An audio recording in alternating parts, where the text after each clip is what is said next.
All right, we should be live.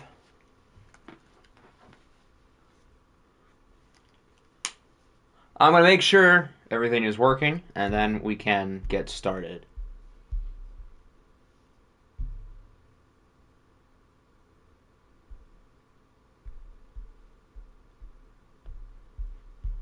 Is this thing working?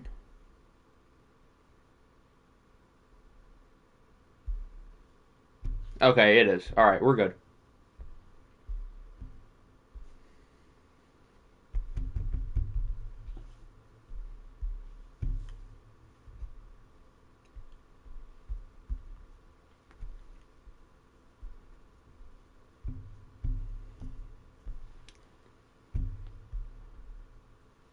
Alrighty, so with that, we can get this show on the road. We have made it to the end of the regular season, Week 18.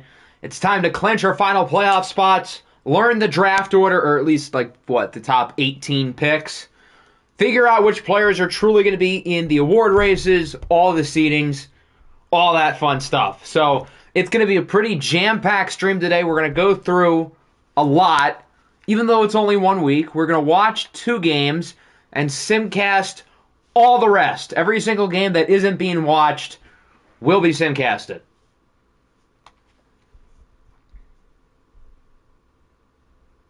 So this is what the playoff picture looks like as of... Actually, I think we should look at the standings first. That'll be helpful. What's good, SG? What's good, Little Jaw? Welcome in, gentlemen. So I think we've had, 11 teams clinch? Yes, in the AFC, 5 teams have clinched their spots. It would take a lot for these two to miss. If the Dildos win against the Voyagers, they would win the AFC East and obviously clinch a playoff spot. Denver, meanwhile, gets to play against the Raiders. So presumably, Denver should get one of those wild card spots. The only teams who have clinched their divisions here are the Titans, and it doesn't say yet, but the Chargers have clinched the AFC West. While obviously the AFC East is between these two and the AFC North is between these two. In the NFC, 6 teams have clinched, including 3 divisions. Bears, Panthers, and Eagles have all won theirs, while the Rams and Niners play each other to win their division. As for the 7th seed, we're down to 3. The Cardinals are currently in 7th, and they get to play Seattle. It's kind of sad that the 2 teams currently in 7th are playing Seattle and Las Vegas, which basically makes it the Dreadnoughts are in 7th. Okay, just disregard everything I just said. I thought the Cardinals were in 7th. But it's the Dreadnoughts. So it'll be interesting in the NFC to see what happens with 7th place. The AFC, maybe not so much. We kind of already have that figured out. What's good, Todd? Kneecap, Spulk, Nick, how we doing, gentlemen? Was Dan Campbell on your step? He might have been. Maybe Dan Campbell was the step, because the step technically ate his kneecap, right? Anyway, let's not waste any time. Let's get started. Let's start with some of the games that have no playoff implications whatsoever. So why don't we open up with Dallas and Washington? 6-10, the winner gets to not be last place in maybe the worst division in the league. Although the Eagles have played a lot better over the last handful of games. Kirby Joseph was the step. Charger legend Kirby Joseph, bolt up. Kirby Joseph's Twitter yesterday was interesting. He was firing off tweets just about every 2 minutes. He's a funny guy. Voyagers would have clinched if they didn't lose to a Nathan Rourke-led team. That's true. They would have won the AFC East if they didn't lose to Nathan Rourke. Although, would you rather have Warren Flowers, but also with the distinction of being the first 0-17 team ever? Because even if you're tanking, that's still pretty embarrassing. Even if that was the goal. No score through 1. We've got the illustrious QB battle of P.J. Walker and Tommy DeVito. And so far, it's DeVito getting the upper hand. The Cowboys are one of the many teams who's been tanking this year.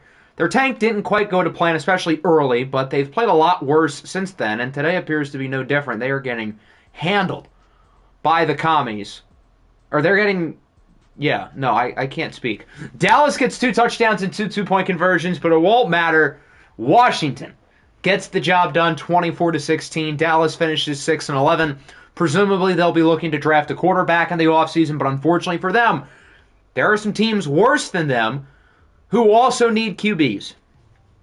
What have you missed? You have missed pretty much nothing. This is the first game we've gone through, so you have not really missed anything. Both QBs were fine, I guess. Jahan Dotson with a good game. Bam Bam Sam played well for the Cowboys. Josh Paschal with a sack. And that's about it. 52-year-old Kadarius Toney with a touchdown. Calhoun is better than... Hold on, I can't speak. I need a drink. Calhoun is better than Flowers. That would be funny. It would still be hilarious if Warren Flowers ends up sucking. I don't think he will, but I also don't know. The only person who knows is Nick. And I guess everybody who's gotten his physicals. Which I was kind of tempted to, but I decided not to. Let's do Cleveland and Cincinnati next. This is going to be a disastrous football game. Because you had the Browns who stink. They're probably going to pick like 4 or 5. And then the Bengals are going to be starting a lot of their backups. So it's going to be ugly. Drew Lock has been the starter at quarterback for Cincinnati. That won't change, but what will change is the guys around him are all non-starting level players for the most part. Do your game next. Your game has playoff implications because the Lions still have a very, very slim shot at the 7th seed. It would take a miracle for them to get it, but they have the shot. We are watching 2 games, yes. And your game is one of them. I made sure that Will Levis is the starter, because that's who you wanted if it was a watch game, right? Who is calling me? What in the world? Why is Denmark calling me? Okay. I don't know why he did that, but whatever. All right, the Browns lead 7-0, and they're looking strong to add some more points. Bengals with a quick response. Why is he calling me? Okay, wow, a lot of offense. The Tyler Huntley experience is fun. Why is everyone calling me? Jesus Christ. I should turn my ringer off. All right, there we go. Enough of that. Still 28-14, into the 4th. Bengals might be making this a game. Okay, Denmark is doing this for jokes now. SG was one of the calls, but Denmark has done it 3 times. At first I thought it was an accident, but now I realize he's doing it on purpose. I should just block him. That's actually kind of smart, now that you say it. Here, I'll do it if he calls me again. Anyway, Tyler Huntley played quite well. Drew Lock, I mean, he didn't turn the ball over. Passer rating of 104. Yards per attempt of about 10. Oh, there's Littlejaw. He's joining the fun. Devontae Smith, 3 touchdowns for Cleveland in the win, as they finish 4-13. Who won? The Browns won. So that's going to hurt their draft stock a little bit. They'll probably still pick in the top like 5 or 6. But if they end up missing out on a quarterback, this win could kind of suck for them. They'll still pick ahead of Cincinnati, another team who presumably will want a QB. I can't wait for everybody to overdraft the quarterbacks this year. It's going to be glorious. I wish I had first-round picks, because then all the good players would fall to me, but I don't. Whatever. Maybe we can change that. All right, how many other games have no playoff implications?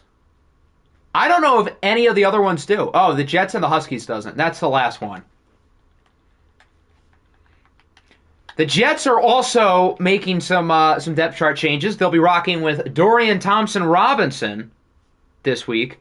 Anyone who keeps calling Octi gets timed out. Stop delay. I mean, it doesn't really delay the stream, though. I mean, it's kind of annoying, but like it doesn't really hurt the stream itself. But yes, I give you the green light to do whatever you wish with whoever calls me. You have my blessing.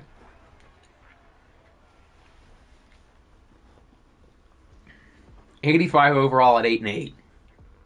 Welcome to the League of Parity, at least for now, where every team is pretty even. So the Huskies are an interesting team because they tanked for most of the year. They managed to win 6 games, while the Jets on paper looked really strong and they've only won 8. It's also the last game for the Greg Dortch Offensive Player of the Year case. He should lead receivers in most receiving categories, although I don't know if he's going to beat somebody like Sean Tucker or even a couple of the other running backs. Maybe Derrick Henry or Joe Mixon. Looks like the Jets are doing well. I've seen a couple of big red lines. That means long runs. I take it that Nick Chubb is back and doing his thing? Yeah, it looks like the Jets should win this game pretty easily. The Nick Chubb show has been something, clearly. 27-3. Not a great showing to end the year for the Huskies, but they do help their draft pick, while the Jets finish above 500 with a record of 9-8. They don't own their pick. I believe that currently belongs to Kansas City with the Javon Holland swap. DTR honestly was pretty good. He didn't throw the ball a ton. It looks like they ran it a lot. Kyler Murray wasn't bad, but he wasn't, like, good. Oh, it was Nick Chubb and Kareem Hunt. Why not both? 60-yarder for Chubb, 93-yarder for Kareem Hunt. Okay. Greg Dortch was solid. Nothing spectacular. Wow, Evan Neal allowed 4 sacks. What did Max Crosby do? He had 3 of them. Future Charger, Max Crosby, bolt up. The Louisville Voyagers are a terrorist organization for what they did to Nick Chubb.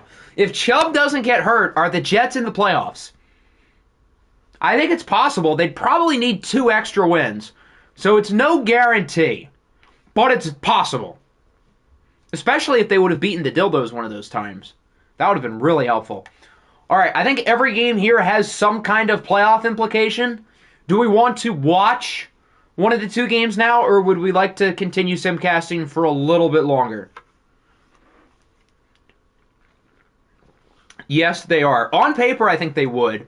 If they beat the Dildos, then the answer is probably yes. If they still lose to the Dildos, I would guess still probably not. Couple more simcasts. Okay. Which games are very unimportant? I would say the Eagles and the Giants. The Eagles are kind of locked into the 4 seed because the Bears had 13 wins. The Panthers, I think, also had 13. And then the other teams have, 11? Rams have 11, Niners have 10. So theoretically, the Eagles could be 3. Chances are they'll be 4. Simcast Raiders and Seahawks games. I'm curious to see how those go. I wonder if it's going to be better or worse in the sim. I feel like it could be worse. Wonder if anyone's going to drop 100. Maybe not with 8-minute quarters. Or, no, 9 minutes. We do 9 minutes. Why do I think we did 8? Maybe with 9-minute quarters, the scores might not look as bad, but I feel like it would be kind of worse. Or maybe it would be better. Cocky Butt Cannon was pretty good and watched last year. Not that he was a bad quarterback, but he had some bad attributes.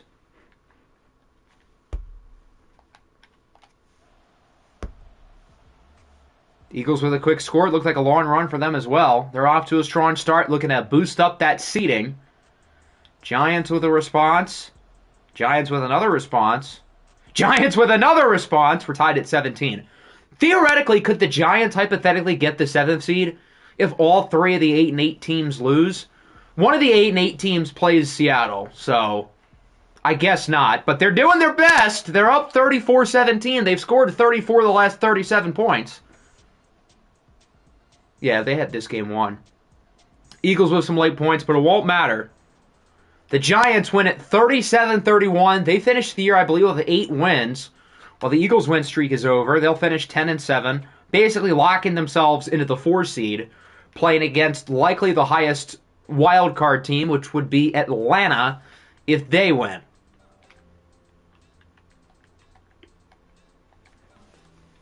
The Cardinals are going to lose to the Seahawks.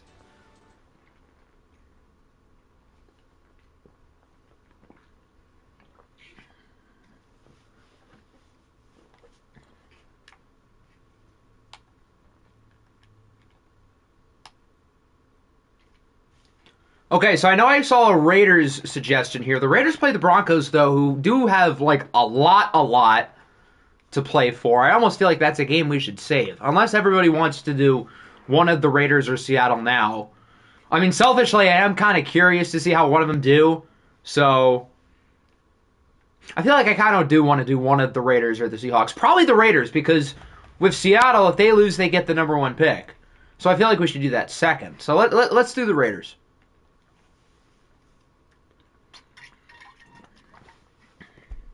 They have a 12 overall quarterback. You're not wrong.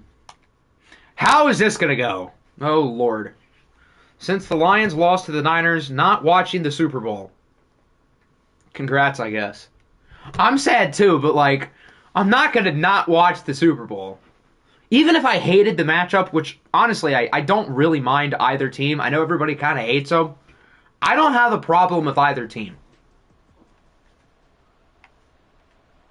I might be the only person in existence where that's the case, but a Brock Purdy ring would kind of be league damaging, though. That's the one thing. It's only 3-0. They do have it at the 1, though. Okay, now the Broncos are in business. It took a little bit, but here they are. CeeDee Lamb sack. How are the Raiders still at 77? Because they still have good players. It's just that none of them are playing. Albeit they have a lot of guys out of position, but a handful of guys are just backups. I thought this was going to go a lot worse, to be honest. 34-0. I can't help but feel disappointed. So the Broncos finish 11-6, and they will be going to the playoffs as a wild card, unless we lose to the Chiefs and the game screws us over. But the Chiefs are starting Kendall Hinton at quarterback, so I'm going to assume we'll be fine. Damn, Tajay Sharp nearly threw for the same amount of yards as Tua. Passer rating of .3. He was picked off 5 times.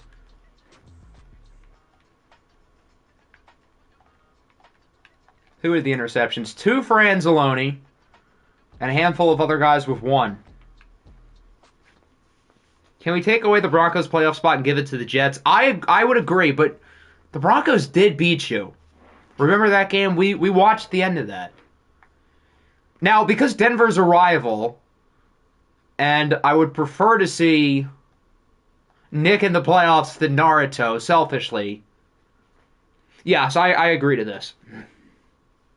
When is the draft? That's a great question. So ideally, we finish up the playoffs before the real Super Bowl, which would mean the draft probably is like sometime in the middle of February. I would say probably 2 to 3 weeks. All right, do we want to do one more game? I feel like we should save Seattle for the next batch. I would say the games that don't really matter that we still have left, maybe the Riverhogs game, because it would take a lot for them to... Actually, the Riverhogs are out now, so yeah, we might as well just do that now.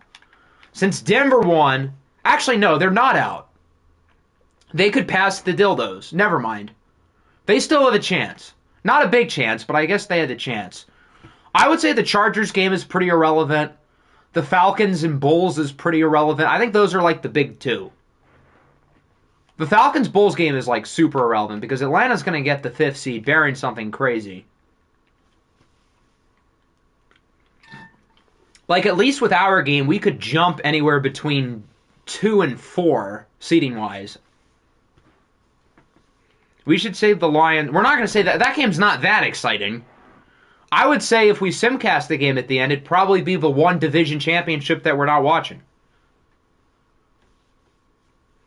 Detroit requires a Seattle win. Speaking is hard. That's a cool end zone font. I like that. Anyway, yeah, Detroit does require a Seattle win, and the Black Knights aren't really playing for anything other than draft position.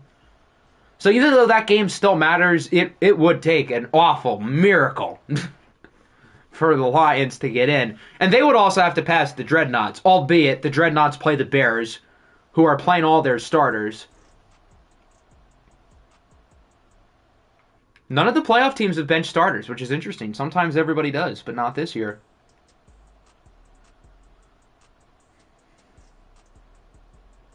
Sorry, Letty. The tank is more important. Bulls are hanging in there. Bulls actually take the lead. Look at this. We're going to go a little slower. We have not had any close games yet. Now, we're not just going to hop in just because, since we're simcasting every game, but if there's a game we really feel like we have to hop in, like maybe now, Do we want to hop in with 5:34 left, or do we want to keep simming? It is the Bulls, after all. They're 4-12. Jared Goff has been bowling, albeit the Dreadnoughts employ Justin Fields. Justin Fields hasn't been that bad. Hop, no, sim. I would agree. I think we should probably keep simming. If they score, then maybe. Which they don't. They punt it. We got a water punt and a safety! Oh! Interesting. It's a 2-point game now instead of 4. I feel like we should probably still sim. Oh, wow. Look at them. If they score, then maybe this gets interesting. They do. There's 3 minutes left. Do we want to see what Atlanta can do? They have a backup quarterback still, don't forget. Brock Purdy, I'm pretty sure, is still hurt. So,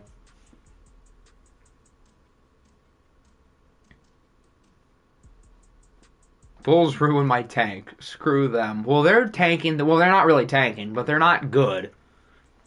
It's impressive. Oh, Brock Purdy is healthy. Never mind. I thought he was hurt still.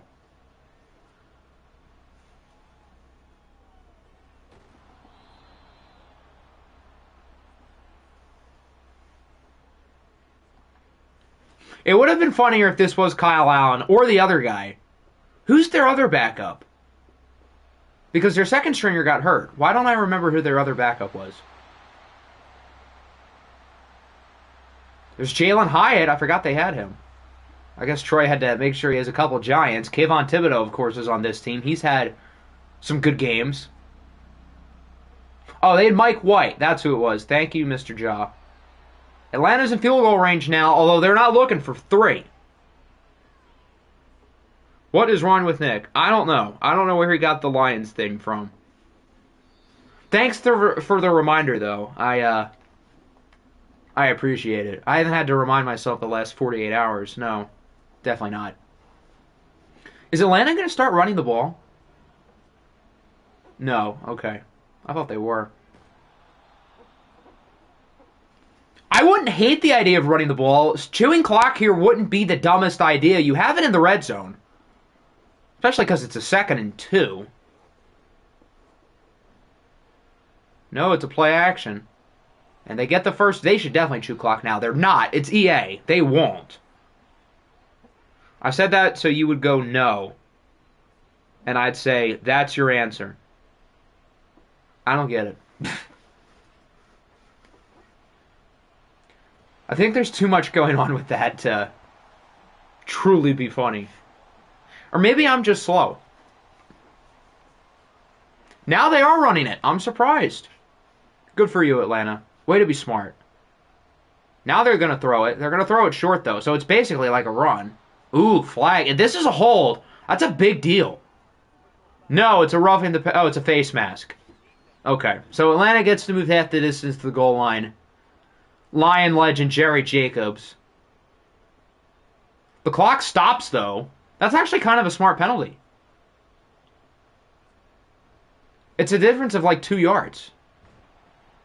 Atlanta does not get in with Clyde Edwards-Helaire. They should let this clock go. And in the inverse, the Bulls probably should have called a time. Oh, I guess they shouldn't have because Atlanta's going to snap it with 25 seconds left. But if this was real life, they'd call a time. As Purdy fires, but it's incomplete. He didn't get both feet in. You asked, should we hop in? I'd ask that question. You'd say no. I'd say that's your answer. There's still too much going on. 3rd and goal. Broken up. It was in his hands.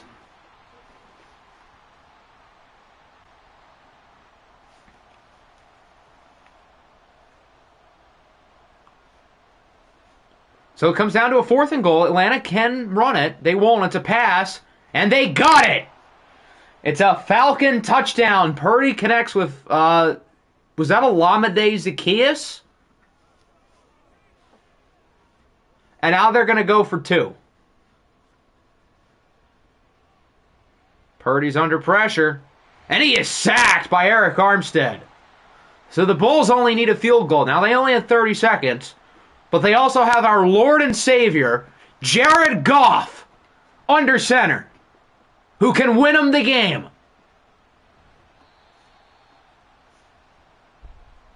Jared Goff will beat Brock Purdy unlike 2 days ago.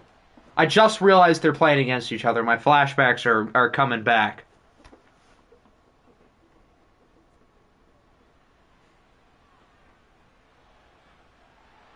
There's Jamar Chase. He gets it to the 36. Goff has thrown 2 picks today. I feel like he's thrown 2 picks like all year. Willy Wonka is here to take your 5th seed.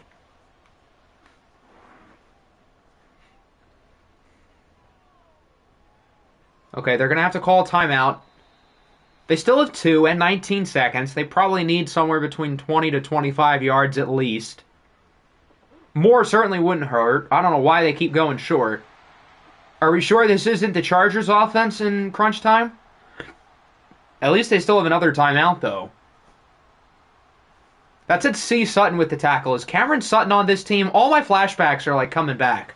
That should put him in field goal range. TJ Hawkinson to the 34. It's not a gimme. 51 yards out. Imagine Goff on the Bears. How about we be quiet? Sometimes it's not our turn to talk. OFL. The Bengals offensive play calling wasn't like this. This was the Chargers, at least in the Jets game.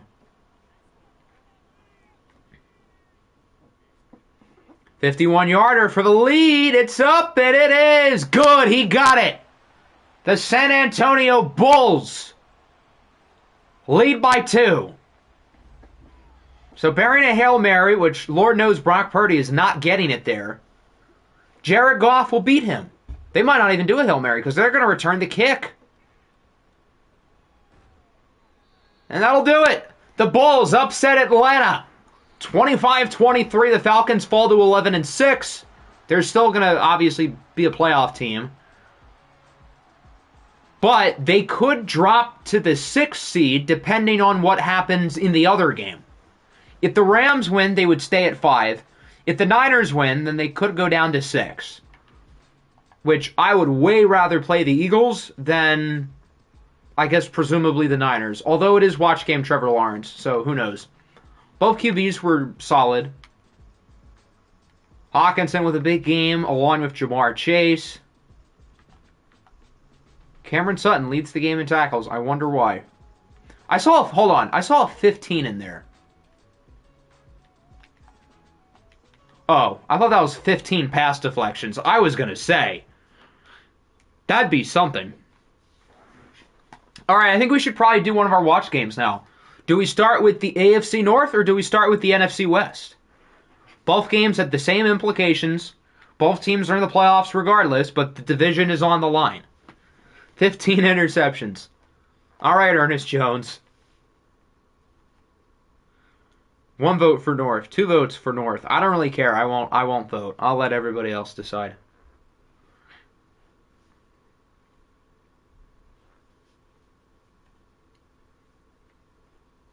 So with the North game, I think both teams had the same record, right? They're both 11-5, yes. And then with the West, the Rams are 11-5 and the Niners are 10-6. Another vote for North. This is our house. Protect it. We picked to watch the Steelers again. Yes, we did. We will not watch Kenny Pickles, though. We're watching Mayo Man.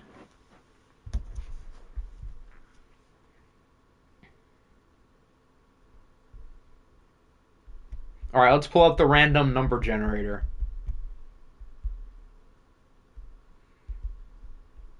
Lands on 2. That's Baltimore.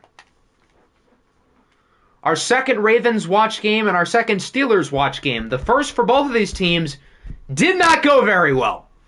So here's to hoping for both of them that second time's the charm.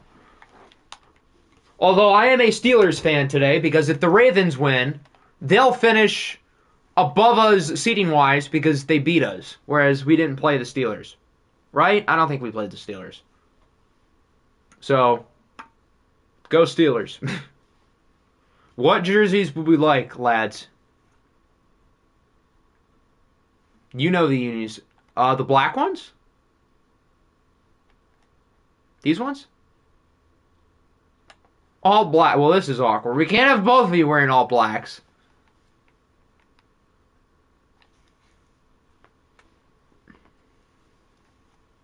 Steelers should pick the soccer unis. I don't know about that. Color Rush is all. Can we tell the difference between these two? Although Kevin can also pick something else if he wants. Is there enough of the difference? I would say so, unless you guys want to do something else, and that's fine too. Most boring game ever besides 28. 28 to nothing had action though. Even if it was like sucky, it wasn't even that boring. White jersey, yellow pants. Okay, so that means we can do all black for the Ravens, unless you want to stick with Color Rush. That works too.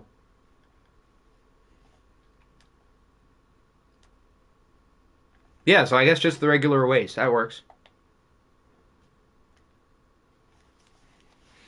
All right, I'm going to fill up my drink, and in the meantime, I guess don't gossip and don't burn the place down.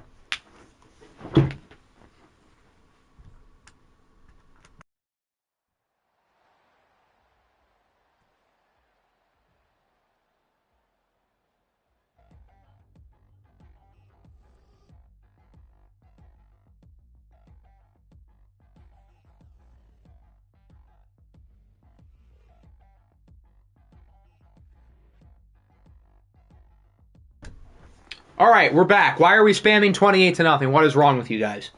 Anyway, AFC North is on the line. Baltimore at 11-5. The Steelers at 11-5.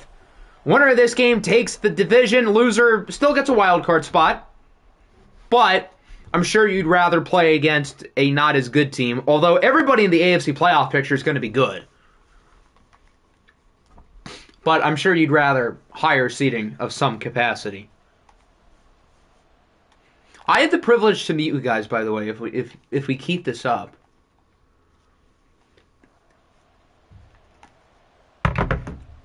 The Steelers are going to start with the ball, so we'll get a look at Mayo Man, Will Levis. It's also the Derrick Henry revenge game. That'll be interesting. Good return to the 28. Good field position here for the Steelers.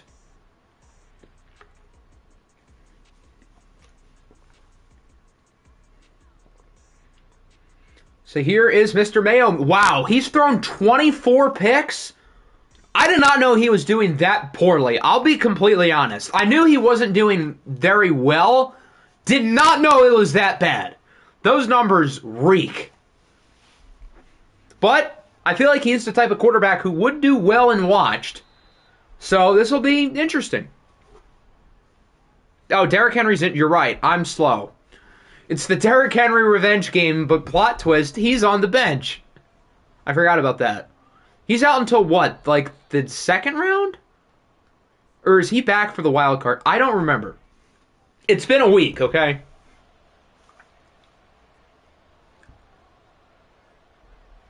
Third and 2. Short throw, looks like an RPO. And it's George Pickens with the first down. Second round, okay. Maybe I do want to play Baltimore in the first round then. I guess the only way that happens would still be the Ravens losing, though. Do I not have the Chiefs playbook? I mean, I guess it's whatever you said it as. The Chiefs do run the ball occasionally.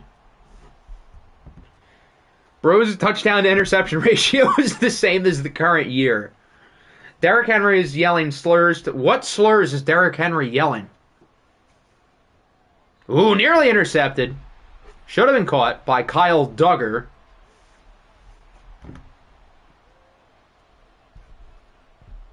You would like to play me and I would like to play you. I would like that. Admittedly. Not so much because I think the Ravens are like an easy team to beat, but more so because it would be satisfying to finally beat him. As Damone Clark, Dragons legend, is injured, that might be the least surprising thing we will see all day.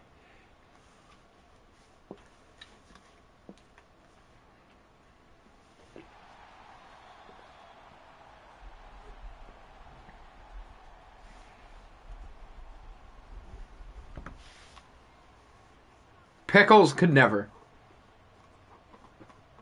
But yeah, Pickles would have thrown it behind the line of scrimmage. Levis actually has a pair of balls. We watched Levis a couple streams ago with the Lions. Good run. I think that's Chenal on the jet sweep. We saw Levis with the Lions, and I feel like he was kind of good in that game for what I remember. They lost, albeit to the Bears, which is understandable. But I feel like I remember him being kind of good. Nice juke move by Ramondre, who hasn't really done much today, but that was a good run. So far, so good here on the opening possession here for the Steelers. As Levis fires for Pickens again. Will Levis is looking sharp. I'm impressed. He had a bad pick, but the Bears defense is very good. Absolutely.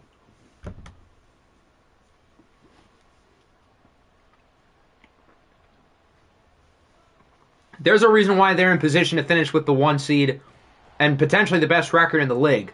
As Ramondre loses 4. Big stop by Travarius Ward. The watch is why we picked him up. Okay, I guess that makes sense. 2nd and goal. Levis for the end zone. Nice throw, and it's caught by Darnell Washington for the touchdown. So the Steelers get the ball. They march right down the field. Run game did not look good. But you know who did? Mayonnaise man, Will Levis.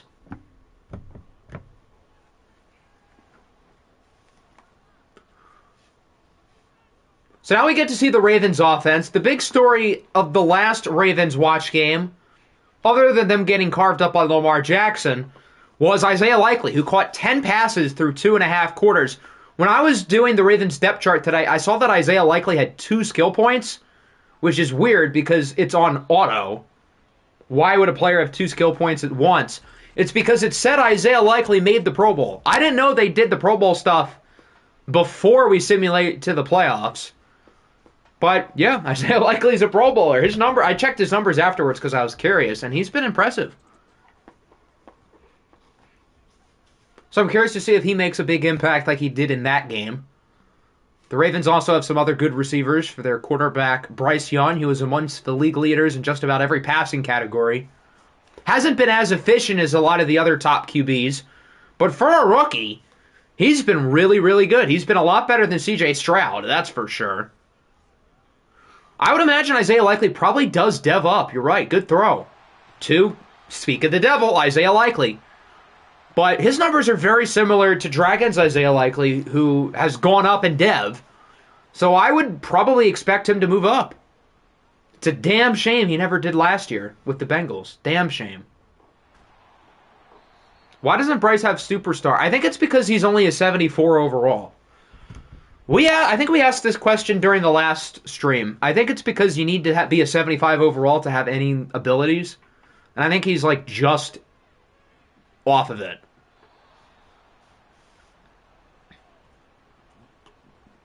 T-Law probably does go up to X Factor, which is unfortunate. He got to play Seattle twice, but he probably will go up. 3rd and 10. Bryce sails it deep, and he overthrows Metcalf. Looks like there was some miscommunication between the two of them. Metcalf just kind of stopped. You'd think there would be contact, but he very clearly was not being, held or anything.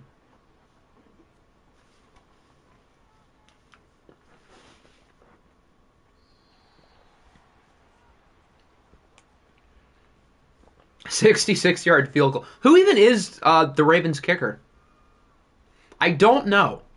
Well, off the top of my head.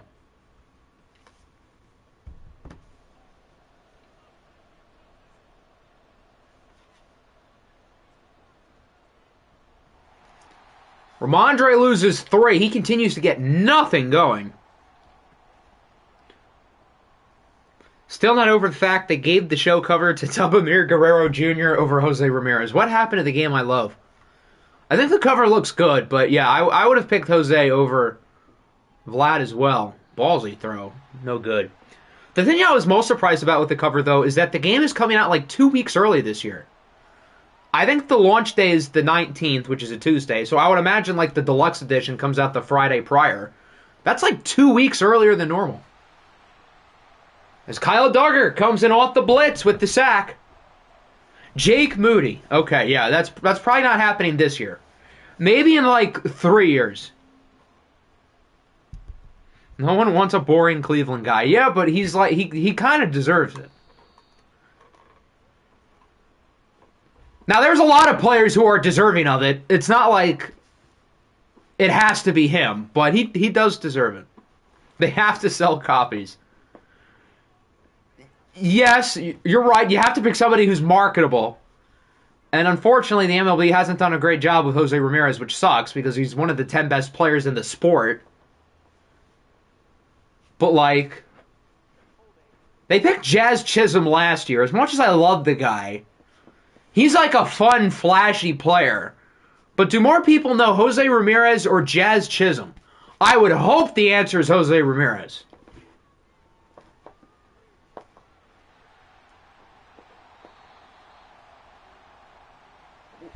I'm not going to wish for curse cover on J-Ram. Fair enough.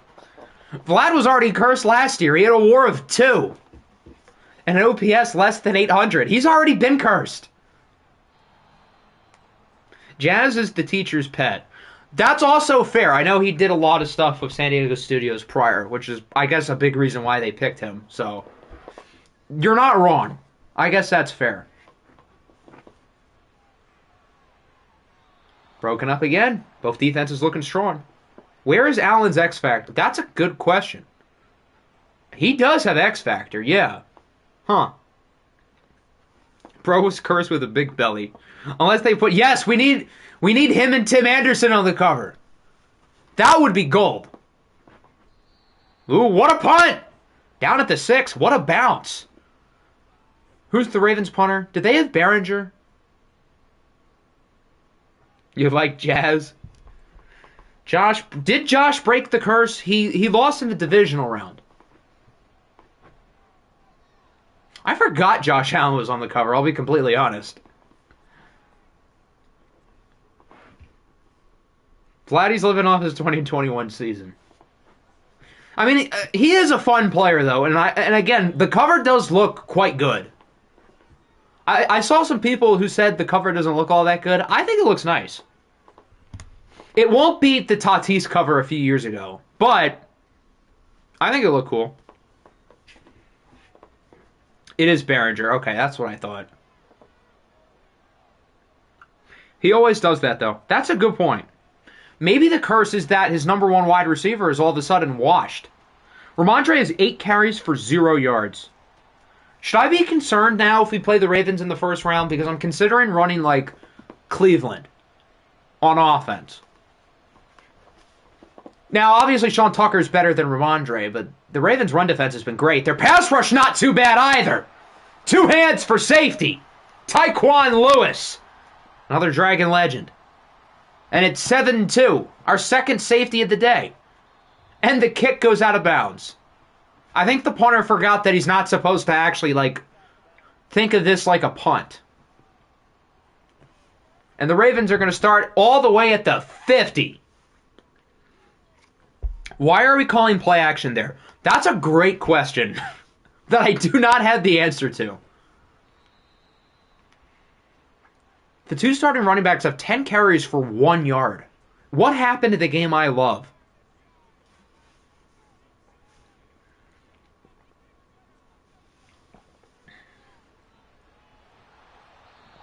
Boink! Isaiah Likely can't hang on. Tyquan Lewis has unironically been good. He played well in the Rams game. Which, again, is weird. He shouldn't even be playing. That throw looked awfully Mahomey. Minus the fact that it was dropped by Pat Surtain. But that did look quite a bit Mahomey.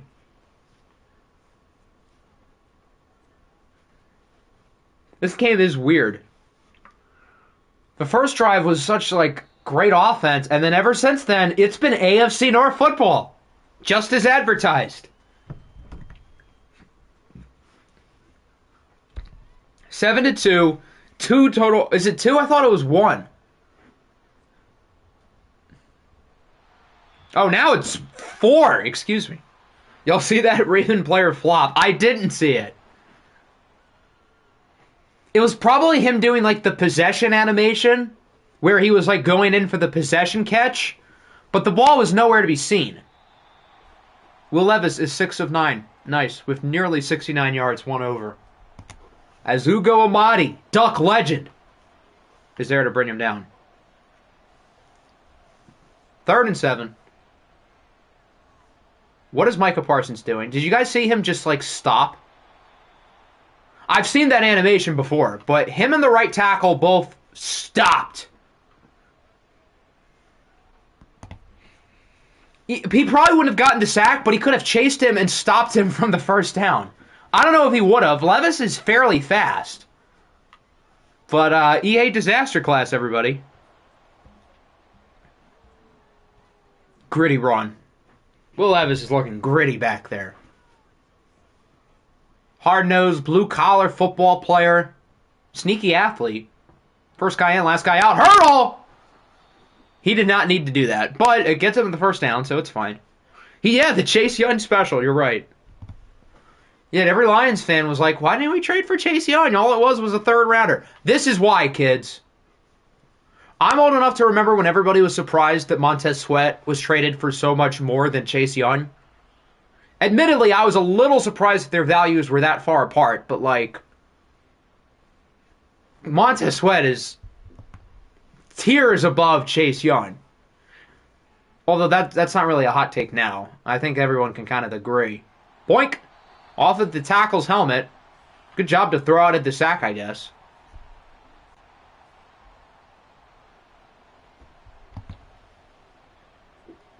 Now 3rd and 15.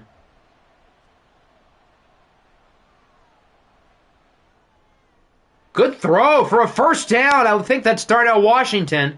He looks bigger than everybody. So that means it probably is. There you go, Darnell Washington.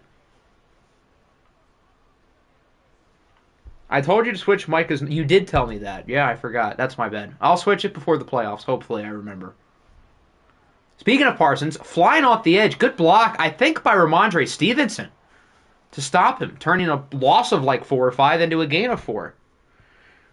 There are some slider things that we need to talk about. I would absolutely like to, yes. Any way we can get the sliders better, I am happy to discuss it. Because there are certainly some improvements to be made. Although the gameplay this first season has been fun, but there are some things that need to be fixed. Although we've tried to fix some, and some are just not working. But yes, I'm very open to ideas. Oh, wow, they're going for it. Interesting. I mean, this is kind of no man's land. I get it. And it works. Ramondre Stevenson with the first down. Good play. Blood was just standing there. He was so wide open. The Ravens didn't even bother to cover him. Now, it's not going to matter too much. The Steelers still get the first down. But they could have had it at like the 10. Ravens disaster class. The Ravens fall off needs to be studied. I always kind of thought, what did they start? 10-2? 9-2? I thought it was a little fluky. But I didn't know it was this bad. Darnell Washington with his second touchdown of the game. And the Steelers add to their lead. Insert tired Dan Campbell joke. Ha ha ha. That's so funny.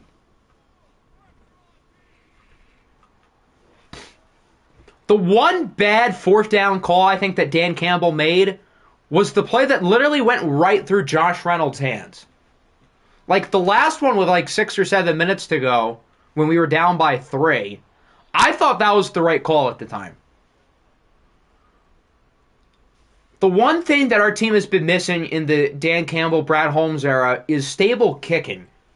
It's easy to take guys like Jason Hanson and Matt Prater, who we've had for the last 30 years, for granted. So, for the love of God, do not draft somebody, because that never works.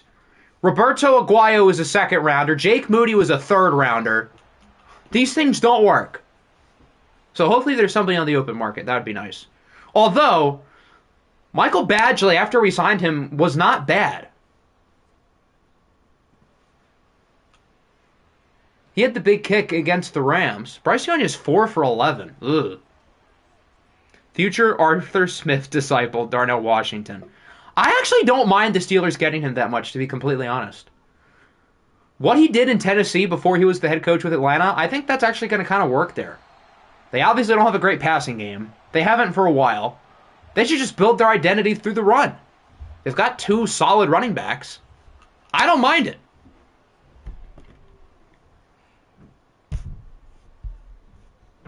$10-7, not bad for selling at the deadline. Not bad at all. Apparently, selling was the key.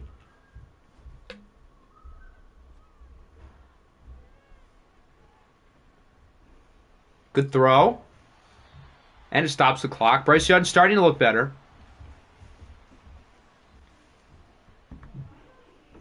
Noah Ruggles. What a guy. Yes, that's who we need. Noah Ruggles.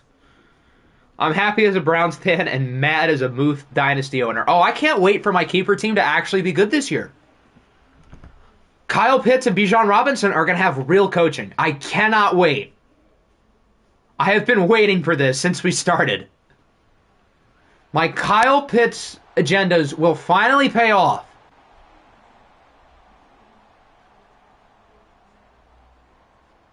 I'm writing a book in your DMs. Honestly, good. The more information, the better. As Bryce Young floats it for the end zone. DK was open. He beat the corner on that rep. The pass was a little underthrown, and the corner was able to catch up. He was open. The play was there. And now Bryce Young is sacked by Yaya Diaby, Charger legend. Bolt up. Bryce Young has been a train wreck today. I would still be feeling pretty good about his season, but I'm worried for his sake going into the playoffs because he looks stinky. Real coaching, except for the defensive coordinator. The good thing, though, is that Kyle Pitts and Bijan Robinson play offense, so it doesn't matter that Jimmy Lake is now their DC. And Raheem Morris is going to lead the defense anyway, but it's still hilarious. Badgley has been pretty good ever since he left the Chargers. He hasn't been bad with us. It's just that, I mean, he's only been here for a few weeks, although he was here previously. But, like, during this second stint, he's only been here for a few weeks. And going forward, it's worked all year. So, Levis thrown to the ground. I thought that was going to be Levis who was hurt. Joel Bitonio being injured isn't much better, but I guess better than Levis.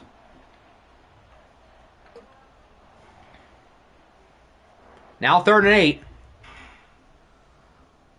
And Levis is an open man. It's Darnell Washington again. He has been killing it today.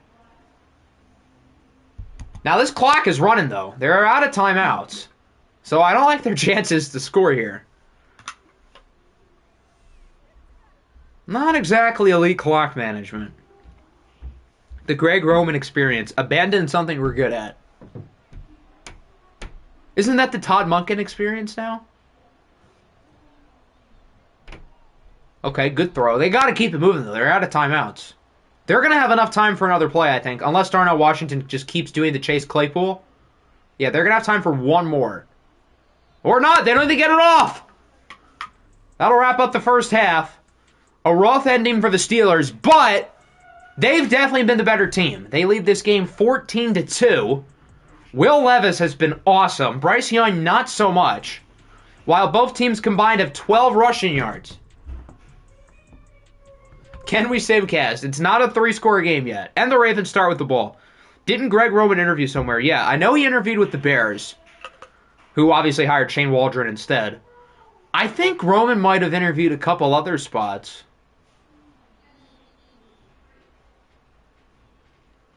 But I know for a fact he did Seattle. Or, not Seattle, Chicago.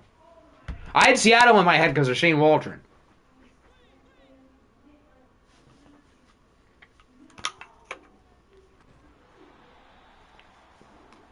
Oh, now the Ravens have negative rushing yards. Nice. Yeah, these guys missed Derrick Henry very badly. If we play Baltimore, can we please play them in the first round? Which I guess now that, they're losing is more and more likely. Get it? Likely? Because Isaiah Likely just caught the pass. I wasn't even trying to make that pun, but it worked. I would have freed Fields myself if they hired Roman. Well, Justin Fields is gone anyway, so he doesn't have to worry about that. He gets to work with Zach Robinson next year. Good defense by the Steelers. Pat Surtain. They have him on Likely. That's interesting.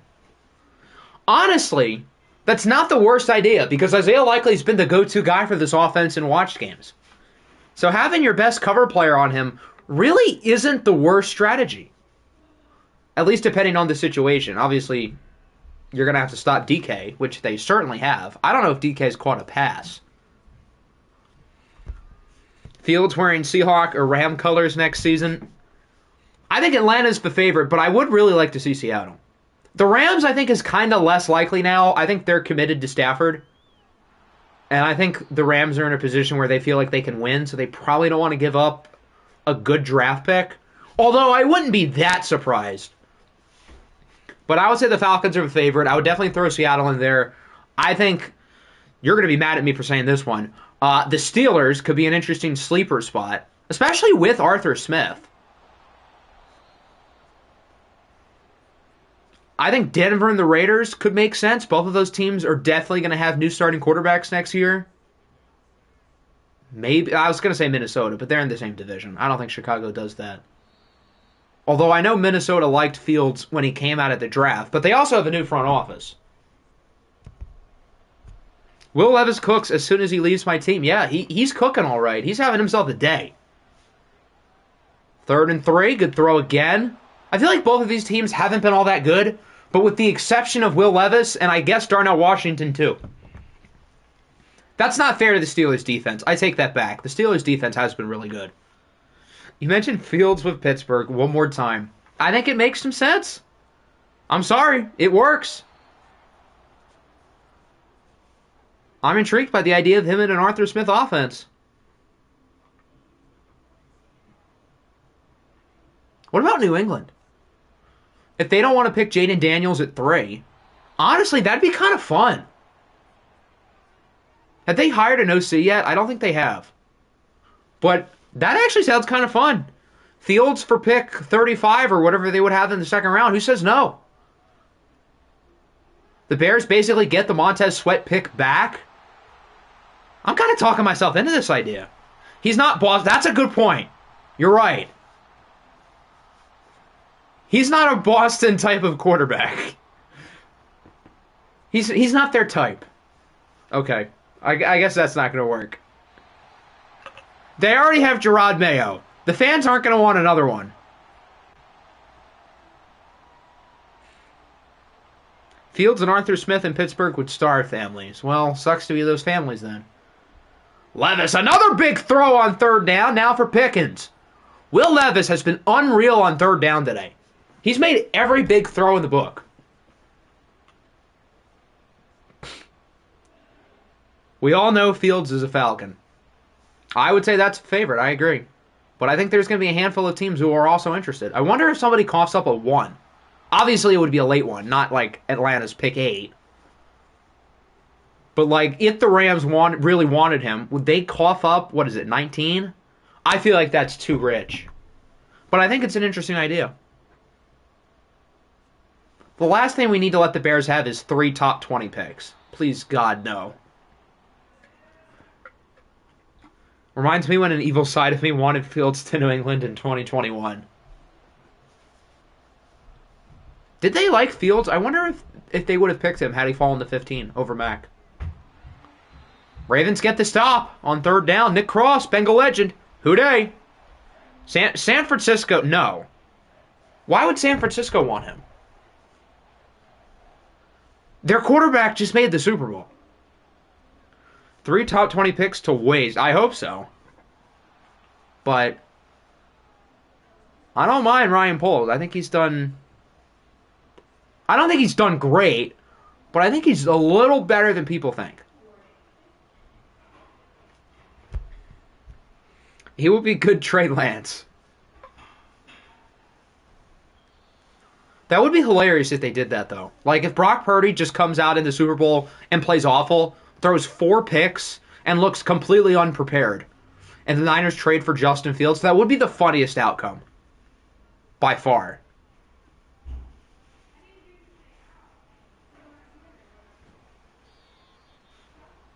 Ravens got to get it going now. It's now or never. Down by 15 points. Their offense has been held off the board. Their only points are by their defense.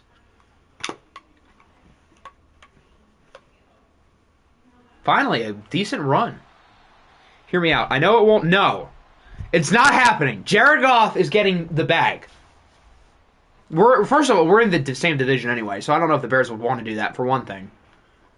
But secondly, no. I'm good. You know who else is good? Rashad Bateman. He's taking this all the way to the 1. I think that's Bateman. A gain of 74 yards, and the Ravens might be back in the game. That's half of their offensive yards in one play. Is Jonathan Allen just buried in the depth chart? He shouldn't be. I see the X Factor defensive lineman on the field. He's right there. Just made the tackle. Unless that's not Jonathan Allen, which... Yeah, Jay Allen. Okay, there he is. A Fields contract would be significantly cheaper than a Goff contract, but that's because Jared Goff is a lot better. When are the Lions going to have an opportunity to get a quarterback better than Jared Goff in the next 5 years? The answer is probably never. 3rd and goal. Javonte walks in. The Ravens probably won't go for 2 here. When you're down by 15, I always like the idea to go for 2 after the first touchdown, just so you know what you have to do. But going for the extra point here also makes things kind of more interesting because it's still technically a 1-score game.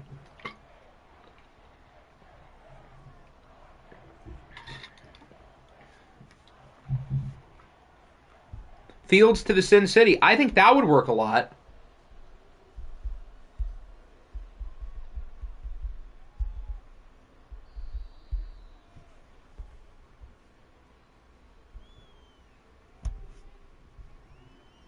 The Sin City's Las Vegas, right? I get them and New Orleans mixed up.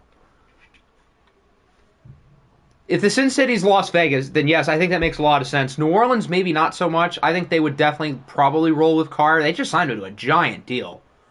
Although the Giants also just signed Daniel Jones to a giant deal, and I'm not sure if they're going to roll with him. So, maybe not. I think they will get a backup quarterback to help Jared Goff as he's injured. I had the perfect answer for you. His name is Hendon Hooker. Even though, yes, that was a stupid draft pick at the time, and looks worse now that Jared Goff is like the guy. But he's going to be a good backup for the next 3 years, so there's that. Sin City's thing. Okay, that's what I thought. Yeah, then yes, I'm in. They're not trotting out Jimmy Garoppolo again next year. And if Aiden O'Connell's their week 1 starting quarterback, then they are unserious. Does Hendon Hooker ever start an NFL game? I would have to assume he does at some point. Whether it's in Detroit or later in his career, like, let's say Jared Goff starts every game for us for the next 3 years. Life is good. He never gets hurt. Hendon Hooker learns as the backup. He'd be a free agent at 29. He wouldn't get, like, some crazy deal, but somebody would sign him. I would think he's going to start an NFL game at some point, whether it's because of injury or because of opportunity when he's older. I don't think anybody's going to ever view him as a franchise quarterback. I mean, the guy's like 26, or he's about to be, but he'll start at some point. Maybe he starts a Week 18 in Detroit. Now, I'm not convinced we're going to have divisions locked up in Week 18, because the NFC North is probably going to be the best division in the conference for a little while. Unless the Lions just turn into like a super team, which is also possible. But I think with how competitive our division's going to be, there's going to be some tight seasons coming up. Hendon Hooker, the next Ryan Fitzpatrick. I guess he could have that type of career arc if he's good enough.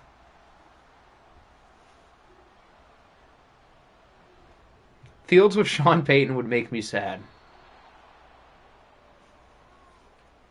Oh, bro, the Broncos are going to be eyeing somebody else up. I'm talking myself into the idea of the Broncos picking Bo Nix. And I'm kind of liking it. They would be doing this at 12, by the way, not in the second round. I'm talking myself into Bo Nix in the top half of the first round, so help me God. What a catch! Is that Jordan Mason? Because Stevenson got hurt. Did Jordan Mason just moss a defensive back? That's the type of day it's been for Baltimore. That's Julius Brents, who is like really tall. What's Brent's listed height again? He's big.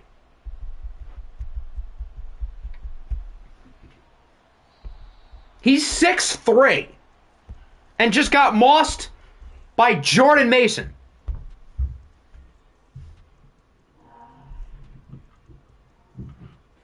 Aiden O'Connell is going to be the week 1 starter. That would be so depressing. You cannot come into a season and show your fan base that Aiden O'Connell is your starting quarterback. That's just asking for disaster. As Jordan Mason finishes the drive with a touchdown. How tall is Jordan Mason? That's actually a good question. He can't be that tall. 5'11". So Julius Brents has 4 inches on him. Pause. 4 inches is a lot, guys. Aiden O'Connell is bad enough to get you a top 5 pick. Sure, but NFL, are you going into the season with your new coach and your new GM tanking? Especially into a year where there's no clear great quarterback prospect? Maybe somebody emerges, but like, is any combination of Quinn Ewers, Drew Aller, Cade Klubnik, are those guys worth the number 1 pick? Maybe Quinn Ewers takes another step. Maybe it's him. But like, those other guys have not shown me that they're even first-round quarterbacks at this point.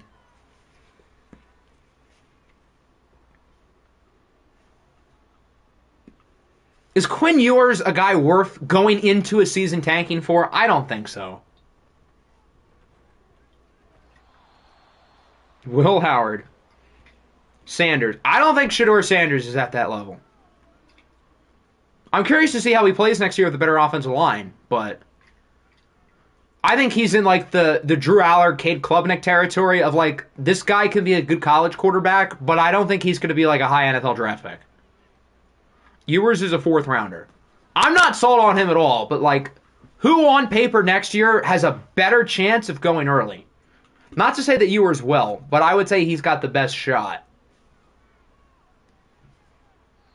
Bryce Young overthrows likely. I feel like they got to go for it here. Drew Aller, good college quarterback. I'm saying he can be, not that he is. He's got the tools. No time to throw it. It goes into the ground.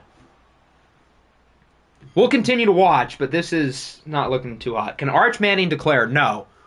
He has at least 2 more years of school. I'm surprised Arch Manning didn't transfer. Does he just want to be the backup again? If I was him, I'd try to get on the field, for Christ's sake. Obviously, he would have expected Quinn Ewers to leave after this year. But, like, I don't know. There are some teams, some good teams that he could have started for.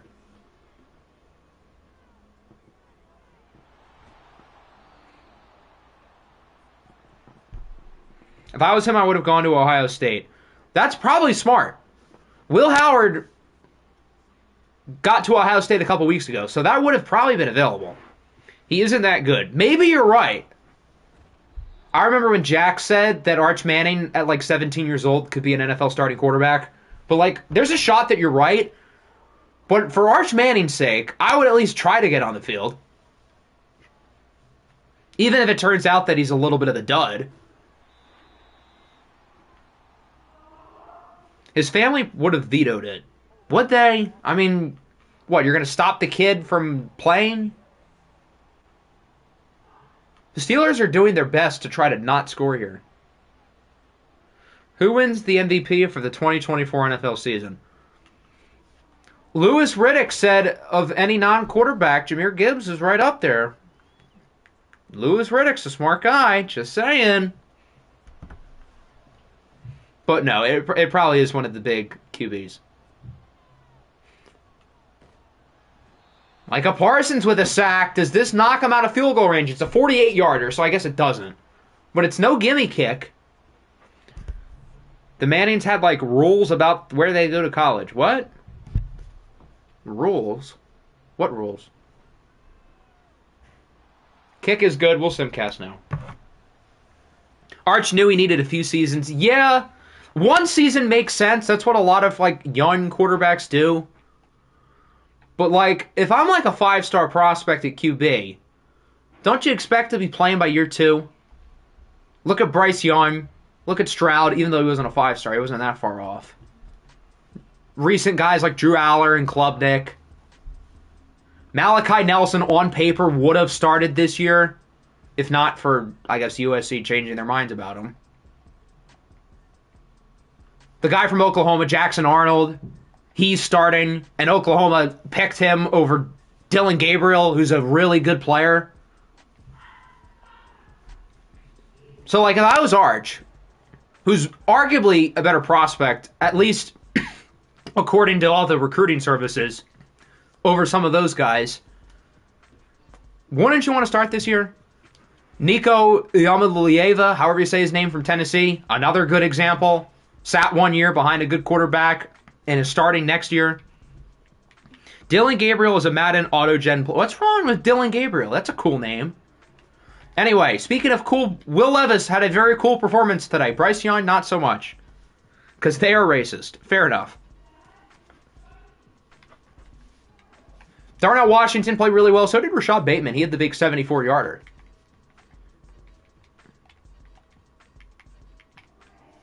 So with that, the Steelers have won the AFC North, and the Ravens are only going to be a wild card. Meanwhile, Devin Brown will eternally be Ohio State's backup. Why doesn't he transfer? Wasn't he like a top 50 recruit? I mean, good on you, I guess, but like, huh. All right, let's do some simcasting now. Where do we start? Has my team been fully eliminated?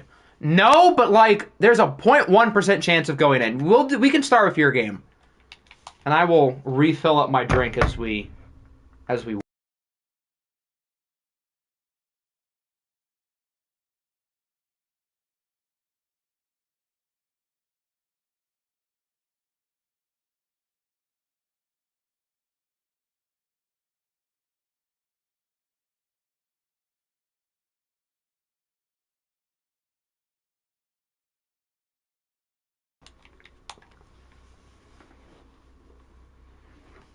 So let's see if the Lions can keep their season alive against the London Black Knights, who are looking for win number 7, or tanking.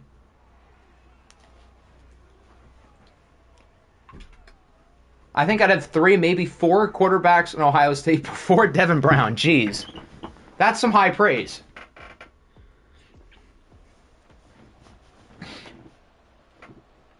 The Black Knights helmets in-game go hard. Honestly, they look good. I don't think we've watched the Black Knights this year, have we? I don't think we have.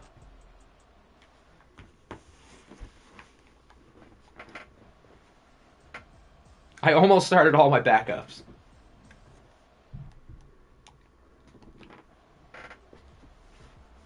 London leads 10-3. London adds to the lead.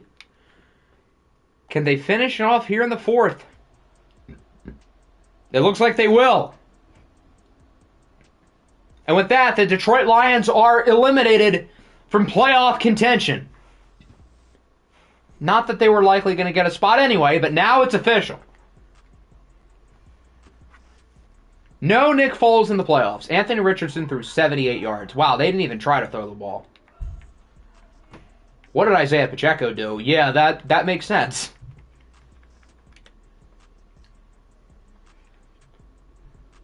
Lenny got swept by Littlejohn. Jesus Christ. 2 sacks for Drew Sanders. I think he's at 19 on the year. I wonder who's going to win Defensive Rookie of the Year. This has to be the first season where we're going to have like 4 rookies in the Offensive and Defensive Player of the Year races. The rookies have been unreal. Sanders, Tucker, Quentin Johnston. Damn near all the rookie receivers have been elite. Addison. JSN when healthy. All right, where do we go next? Let's do the Charger game next. That game's not all that relevant. The Chargers are going to finish somewhere between 2 and 4. We're playing against Kendall Hinton at quarterback today. I'm curious to see what the interception numbers are going to look like. I really want Deron Bland to go up in Dev, so I think if he gets a couple of interceptions, or even just 1, then I like my chances. What if the Cardinals somehow lost? That would be funny and also very depressing for Seattle. They're that close to Warren Flowers just to lose right at the end.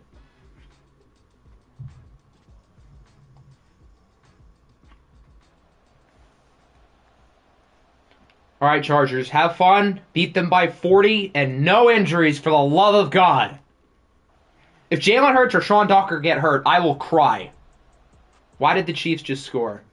Oh, Lord. They've Kendall Hinton at quarterback, guys. He's a 48. Let's not forget that. Okay. Let's get some turnovers here, gentlemen. Okay, there we go. All right, okay, we're fine. I was a little worried there. If we lose to Kendall Hinton, I'm going to be concerned. Oh, God, maybe we're not fine. Maybe we're... Oh, we have the ball now. Okay, never mind. I thought they did. Okay, we're fine. Shouldn't have won this game by 3. But a win's a win. I'll take it. So the Chargers finished 12-5. Again, we'll probably be somewhere between 2 and 4. We officially clinched the AFC West for good, although we kind of did anyway. Jalen Hurts was not very good. He was outplayed by Kendall Hinton. Jesus Christ. Oh, Lord. Why did Kendall Hinton have a passer rating of 110?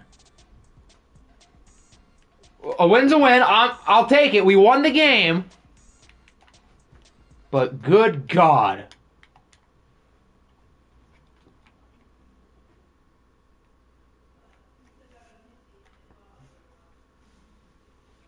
There might just be something with the Chiefs playbook. Josh Rosen was also pretty good.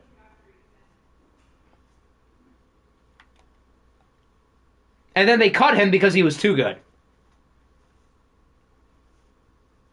Okay, would have preferred we won by more than 3. But, again, we won the game. I can live with it. Where do we go next, gentlemen? I know some people wanted to see Seattle. Do we find out who gets the number 1 pick now? I feel like we should do the Dreadnoughts game first if we're doing the Cardinals game now. If you want, you can probably start on the Ohio State basketball team. Sign me up. Everyone wants Seattle. I feel like we should do the Dreadnoughts first, and then we can do Seattle second. I feel like this order probably makes the most sense. So if the Bears win, they get the number 1 seed in the NFC, and the playoffs would run through Chicago. Does Kendall Hinton make a case to be a backup for... I thought you were going to say be a starter. I was going to say, yes, please. Just Denmark. I guess you're right. He was the only one who said Hawks excitedly. So if the Dreadnoughts win, they could get that playoff spot, the 7th seed in the NFC. It's down to them in Arizona. Arizona plays the worst team, while the Dreads play maybe the best team. So far, the Dreads are hanging in there. Only 3-0. Now 6-0. Dreads take the lead. Carolina watching this game nervously. They're the other team who can move up to 1 in the NFC. Bears lead by 7. Dreads had the ball, though. They don't do anything. Let's slow down. They get a field goal. The Bears are chewing clock. We can send them chewing clock. Bijan gets 8. Penalty on Bijan. Loss of 2. Loss of 3. All right, we're going to hop in. So the Dreads have it at the 29. It's a touchdown or bust. The number 1 seed is on the line. Possibly the 7th seed is on the line. So you guys could be anywhere between 5 and 7. You're going to be rooting for a Voyager win, because then you'll be higher than the Dildos, or whoever the 7th seed is, maybe the Riverhogs. And then at 11 and 6, you're tied with the Broncos. So I don't know what the tiebreaker would be there. TJ Watt is 3 sacks, by the way. Fields' legacy drive against one of, if not the best defense in the league. With a playoff spot on the line, they need 73 yards. They have no timeouts. Chances are not overly high. But it doesn't matter because Fields sends a rocket to Wan'Dale Robinson to the 32. That changes everything. Fields, another good throw, but it's broken up by Jason Verrett. Ow, my knee. Ow. Ow. I would assume we would have the tiebreaker. Did you guys play them? If not, it would be what? Conference record? Which I guess we can check. 2nd and 10. Fields rolls out. You had 15 yards on the ground, idiot. Why didn't he run? He had 15 easy yards and could have gone out of bounds. And they're running the ball. What are they doing? You have no timeouts. Why are they running the ball up the middle on 3rd and 10? So the game's on the line here. What are they doing? He could have gotten the first down with his legs if he wasn't so indecisive on that play. All he had to do was start running as soon as he broke off the edge, but instead he goes horizontally. The Bears defenders can get closer to him, and then he chooses to run. My God, was that ugly. Jesus Christ. So it looks like Arizona is going to get the 7th seed. Why does Baker have 15 carries? First, Jalen Hurts getting the ball more than Sean Tucker. Now this. Justin Fields with his -10 awareness. Well, that was an ending. Ugh. Justin Fields statistically was fine. His endgame performance was not fine. While Baker was also fine, although he had more carries than Bijan, for Lord knows what reason. Zarius Smith, 2.5 sacks, 3 for Watt, 1 for Reddick. The Bears would have had what? 7. That's a lot. 14-3 season. Not bad.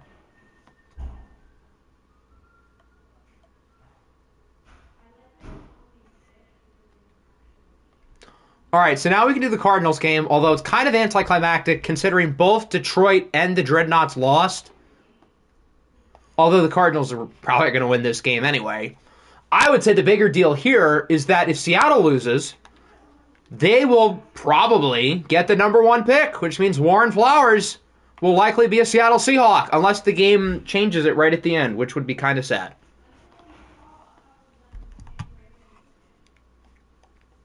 Seattle's at 82.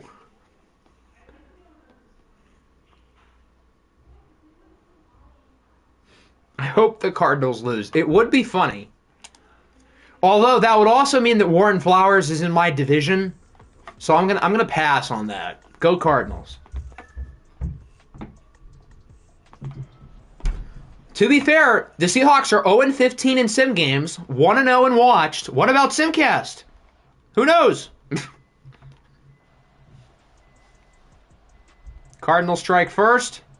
Yeah, no, this is going to be ugly. If anyone was hoping for something wild, you ain't going to get it. Unlike the Broncos, Arizona is manhandling this team. They should have like 50. Oh, my Lord.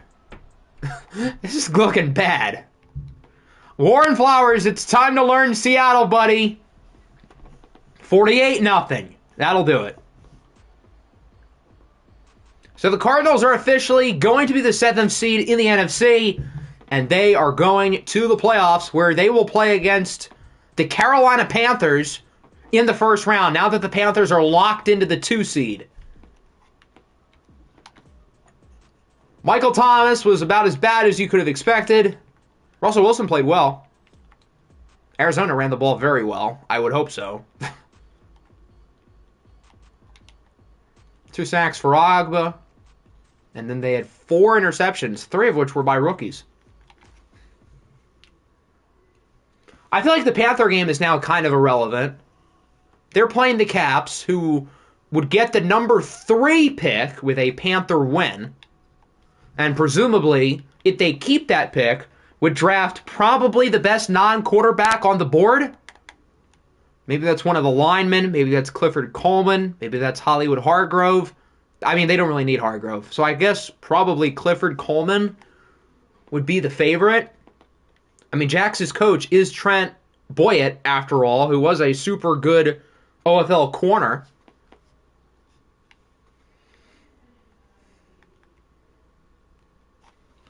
I love how the Caps are rated higher than the Panthers. That's funny. Yet the Panthers had 13 wins, and the Caps have 2. Why is Littlejaw so pissed about the Cards?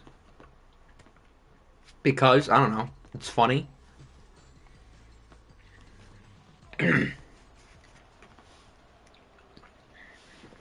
Caps winning would be something, although this game's now meaningless for Carolina since they're going to get second. They would have the same record as the Bears with a win, but the Bears beat them.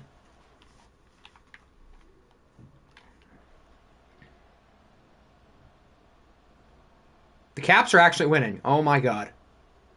Okay, now they're not. The Caps on paper have a really good roster, absolutely. But the problem is they lost 14 games in a row.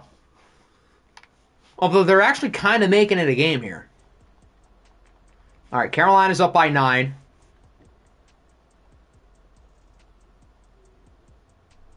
First down ends it. They don't get it. Why did they go for it? I mean, I guess they got it. Who cares? All right, Carolina wins it 26-20. The Panthers finish 14-3, tied with the Bears for the best record in the league. Again, the Bears will get the number 1 seed because they beat Carolina earlier in the year. While the Caps finish 2-15, they will get the 3rd overall pick. Unlike the other teams in the top 3, they did not actually tank. They started CJ Stroud for all 17 games. And he was not very good in said 17 games. Outperformed by Josh Allen here today. While Carolina gets to play against Arizona in the first round of the playoffs. On paper isn't everything. Clearly, the Caps are an 85 overall, and they're one of the worst teams in the league.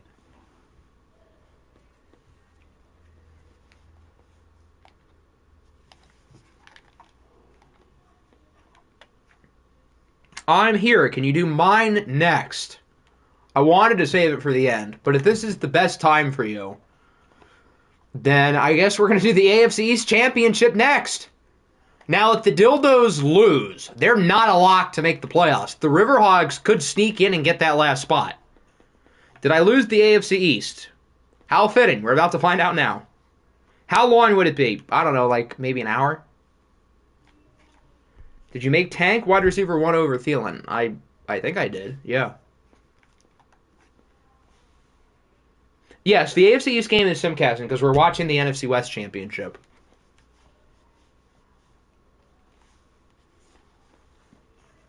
All right, let's see which team wins the AFC East. The Voyagers have already clinched the spot in the playoffs. The Dildos, though, have not. They can obviously do so with a win. For the purpose of seeding, I guess we should probably root for the Dildos. Although if you're one of the wildcard teams, and if you're definitely the Riverhawks, you should root for the Voyagers. Louisville scores first. Dildos clap back. They lead 7-3. I would have to play Trayvon Diggs if I played the Dildos. Yeah, you're right. I didn't know if it was possible, but if the Dildos win, it is possible. I guess there's a 1 in 3 chance. 6-7, very low-scoring game. Nobody wants points. The Voyagers take the lead, though, 14-7. I meant the Riverhogs. You know what I meant. I say Riverhawks too much. I'm not used to it. 21-7. Voyagers add to their lead. The Dildos get stopped. Uh-oh. Alright, yeah, this game is over. So the Louisville Voyagers, who would have thought, are going to win the AFC East, and they do it in dominant fashion, beating the Buenos Aires Armadillos 35-7.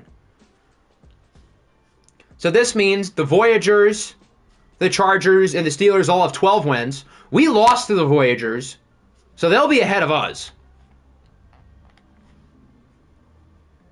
So that means it's more likely we get to play Baltimore in the first round. Deshaun Watson played really well. Mac Jones did not. This is my first season making the playoffs. Congratulations. Is it Copra's first season? Did you never make it with the Chiefs? I feel like, didn't the Chiefs make it after you let go of Isaiah Thomas in 21? Maybe I'm wrong. So this means the Hogs could theoretically jump into the Dildos spot. The Dildos aren't out of it. Let's check the conference record with the Hogs and the Dildos.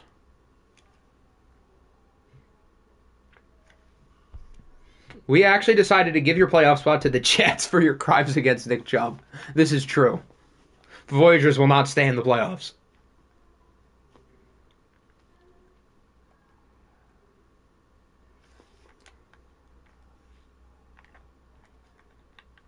I guess the Blues could too, actually, now that I look at it. Although they play Tennessee, who's going for the 1 seed. Alright, AFC. Ooh, ouch. So it looks like if they get the tiebreakers right, the Armadillos should still get the 7th seed.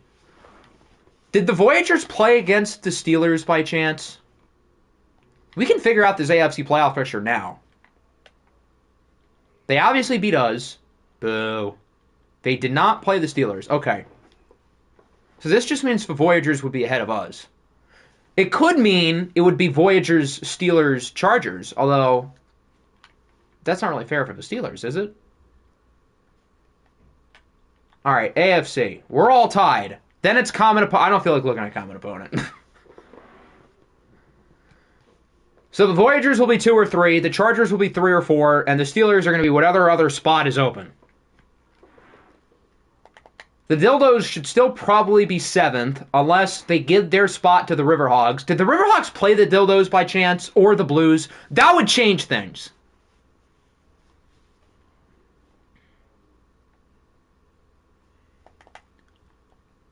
Here, let's see if the Dildos played either one of these two teams, because that would change everything.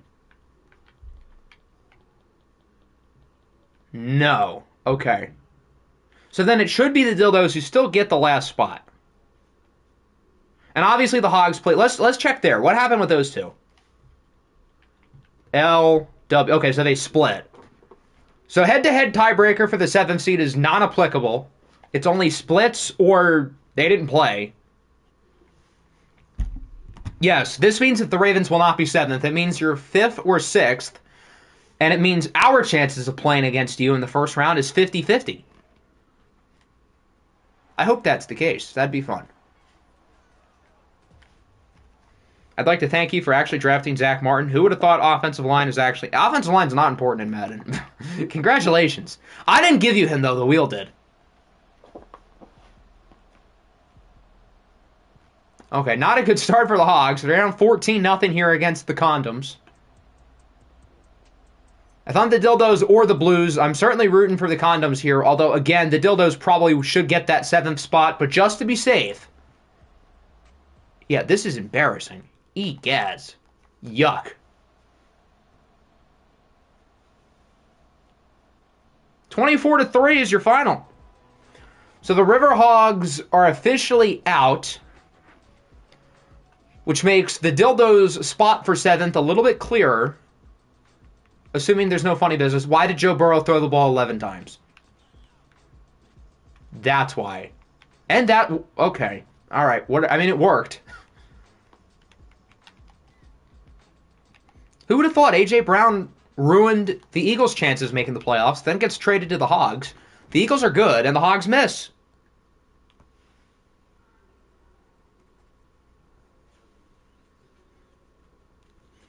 I feel like we might as well do the Titans and Blues now. Why not just wrap up the AFC? This would be the last AFC game, right? Do we have any more? Actually, this is the last game, period. We only have 2 more games. I didn't even realize that. All we have is the Blues, Titans, and then obviously the Rams and the Niners. Well, I didn't realize we went through all 14 games already.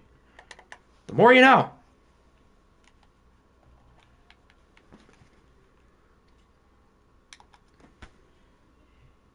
A.J. Brown is a curse, apparently. Why did I go to the Steelers? That's the wrong team. There we go.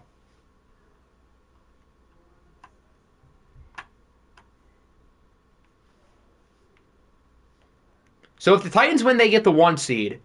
I guess if the Titans lose, now that I think about it, everybody in the AFC playoff picture kind of could move around. That doesn't mean, like, the Chargers would get 1, for instance. Actually, no, we can only be 3 or 4 anyway, because we also lost to Tennessee. Never mind. So this game doesn't affect the Chargers. I guess it affects the Voyagers and the Steelers. Either one of those teams could get 1, unless they, too, lost to the Titans.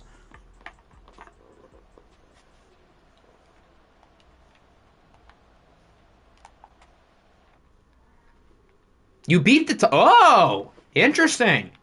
So the Steelers could theoretically get first place with a Blues win. Interesting. Okay.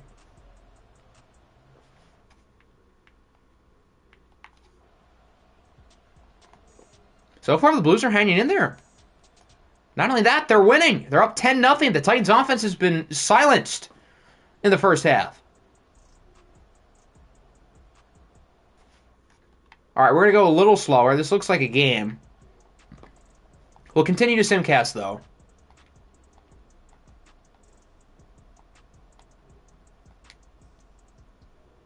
Field goal is blocked. I feel like we got to hop in now, especially because this is actually one of the important games. I will throw up if the Steelers get 1. Well, apparently there's a real shot.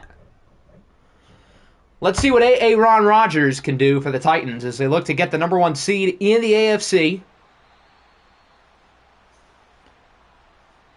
The Blues are going to make the playoffs over us, aren't they? That would be pretty depressing. Another EA disaster class.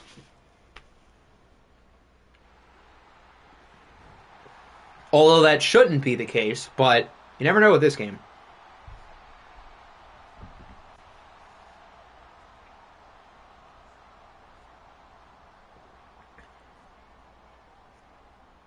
I feel like for maximum chaos, a Blues win would be kind of fun. Because then we don't know what happens with the 1 seed. We're pretty sure what happens with the 7th seed, but we don't know for sure.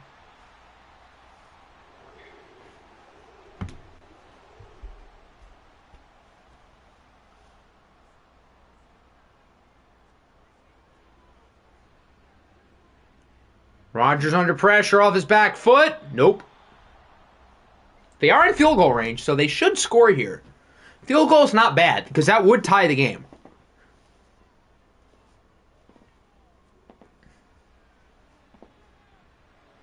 Second and 10. They get 9, and Kendrick Bourne is hurt, their number 1 receiver. Are we having another watch? Yes, we have one more game left. It is a watch game between the Rams and the Niners for the NFC West. 3rd and 1. CMC gets the first down. Over 100 yards now.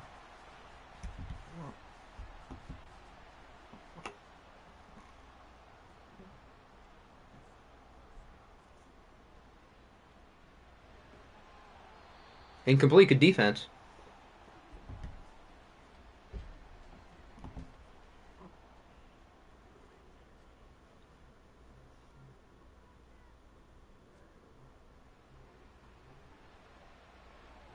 They go to the sideline, only gets 4, and he stayed in bounds. So that'll bring us to the 2-minute warning. As it's now a 3rd and, I think, like 6.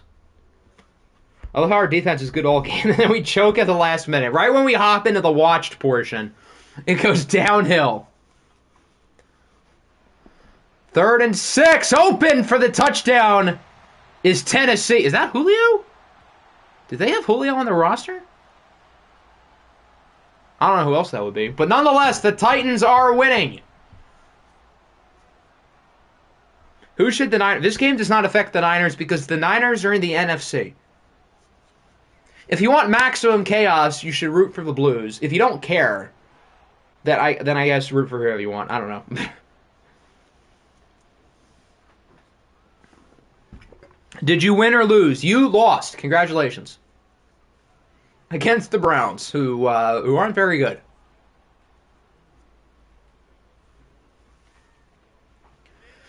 The last time we saw Justin Herbert and watched, he was pretty good. against the Steelers, a team who could very well be the number 1 seed with a Blues win.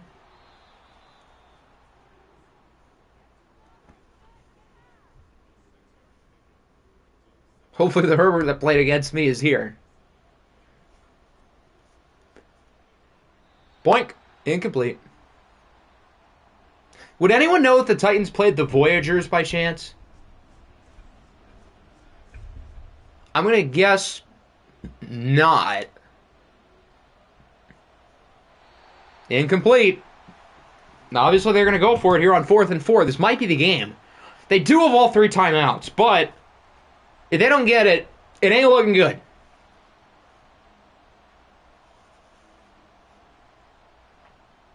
And they do. Ooh, barely. He almost dropped it. Good catch by Brandon Cooks. 2020 Montverde or 2016 Chino Hills? This is a fun question because people think it'd be a game. It would not be a game. Cade and them would win by 30. I'm sorry. That team had 8 pros. Montverde had 3.5. Or not Montverde. Chino Hills had 3.5. LiAngelo gets to be half a point.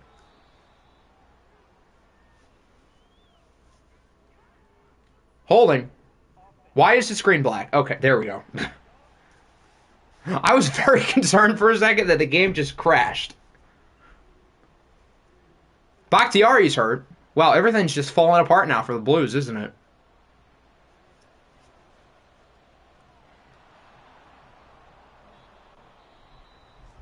Caden. That has to be the funniest thing.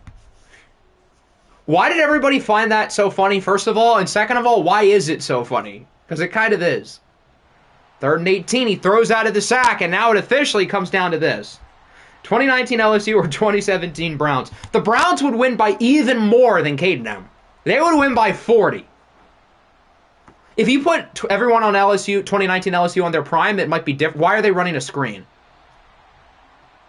Okay, well, Tennessee's the 1 seed. Congratulations. If everybody on that LSU team is on their prime, maybe it's a game. But if it's those kids as college kids, the Browns win by 40 at the bare minimum. Oh, that's Caden now. Yeah, give me Montverde. It wouldn't even be a game. Now he's looking like Baker Mayfield. What happened to Shame? Why are we still in the game, by the way? Why didn't I click out? Whatever. DeShone Kizer versus Joe Burrow. You can make the argument that the quarterback play on 2019 LSU might be better, but the trenches are not going to be close. You have NFL players against non-NFL players. The 2017 Browns are not even the worst 0-16 team that exists. I think they would beat the 2008 Lions. Sure, the Lions had young Calvin Johnson, but the 2017 Browns had young Myles Garrett. Calvin's probably better than Myles Garrett, but still, you get the point. Justin Herbert was kind of mid. Aaron Rodgers was also kind of bleh, but he got the win. He got the number 1 seed. This also means that the Dildos officially will be the 7th seed. And they will play against, I guess, either the Voyagers or the Steelers in the first round. They can't play us. We can't be 2. Do the 2017 Browns have Thaddeus Moss? Fair enough. They had 53 pros to be exact. 2019 LSU probably had about, I don't know, but not 53. Put it that way. They did have more pros than 2020 Montverde. They had more pros than Caden M. All right, we're down to 1 more. Number generator lands on 2. That's the Niners. I am scared, but also curious to see how Watch Trevor Lawrence looks. This will be interesting. 53 pros in air quotes, but still pros. Joe Burrow might be a better passer at that point than DeShone Kizer, but he will also get sacked about 12 times.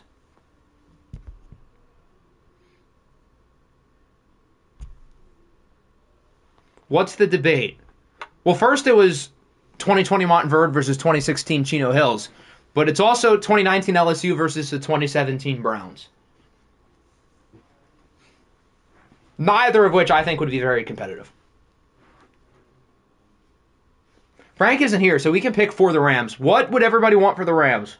Current stuff. You want the golds, the yellows? 20, yes. Jamar Chase and Justin Jefferson would be better than any receiver they had. Derek Stingley would be better than any defensive back they had. Joe Burrow would be better than Deshaun Kaiser. But the play in the trenches would not be close. Even though LSU had a few pros on both of the lines, it would not be close. Chino Hills beat 2016 Montverde by 1. And 2016 Montverde was not as good as 2020 Montverde. Whatever you want. Aw, that's so sweet. Yeah, and they also had Clyde, who was also good. Probably better than any Browns running back. Who was the Browns running back in 2017? That was before they would have had Chubb. Would it be like Isaiah Crowell and friends? Rock the girl. The girlies would be... I guess it depends on if you consider these to be the girlies or these. I would consider these to be the Todd Gurleys. Yes, these are the Todd Gurleys.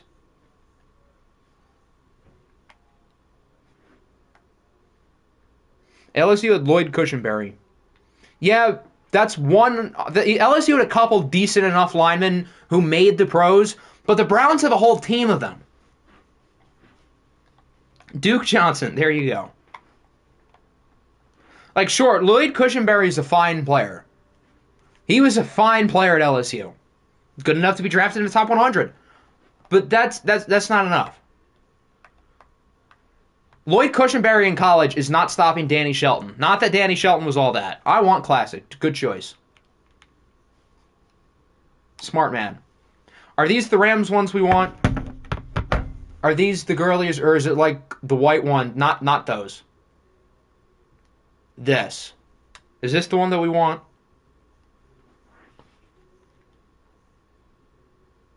Do we want yellow, white, or blue, basically? Those plumber jerseys. The Bill Russell jerseys. The OFL, the real plumber jerseys, according to you guys, would be the black ones. Because I wore the black ones all the time in OFL 20. LSU, yes, they had Grant Delpit, they had Patrick Queen, they had Derek Stingley. Very good defensive players. But they don't have 11 pros on that side of the ball. Keep in mind, Derek Stingley, as good as he was in 2019, maybe the best corner in the country, he's also a true freshman. Does anybody have a disagreement with wearing, I guess, not those. These. That was almost racist. Does anybody have a disagreement? Going once, going twice. I would consider these to be the Todd Gurleys. The Ram, Jared Goff years. Young McVay, like super young McVay.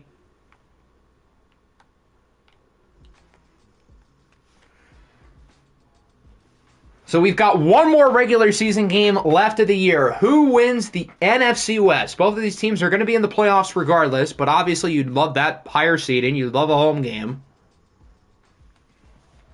LSU is that fat guy that holds Joe Burrow. That's true.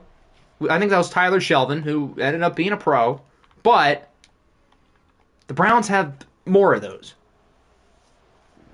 Even if the talent on LSU is probably maybe more high-end talent, even though Jamar Chase, for example, is a sophomore, he could probably play. Justin Jefferson could play. But, like, those guys would have never played against true pros. You also have to remember that. We just started. Yes, to be fair, we have done all of the other games. Someone said Mike McDonald is the McVay of defense. That's honestly not a bad take at all. I honestly kind of like that. How old is McDonald? Isn't he, like, super young?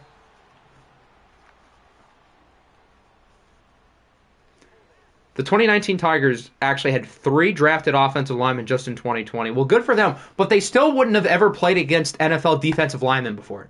That's like a big adjustment.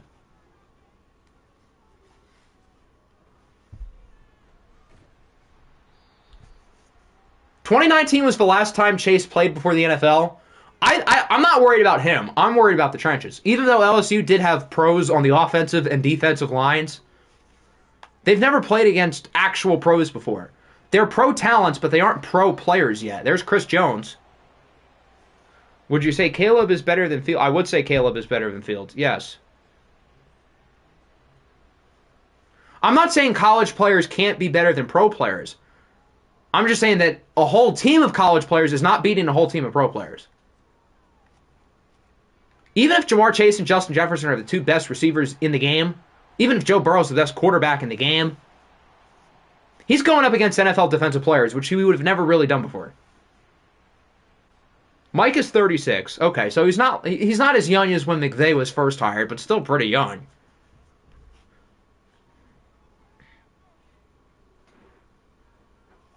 Is Drake May better than Kenny Pickett? Yes, he is.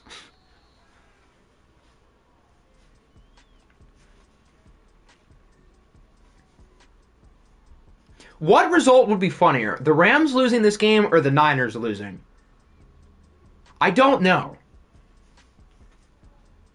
He isn't. Yeah, yes, he is. Find God immediately.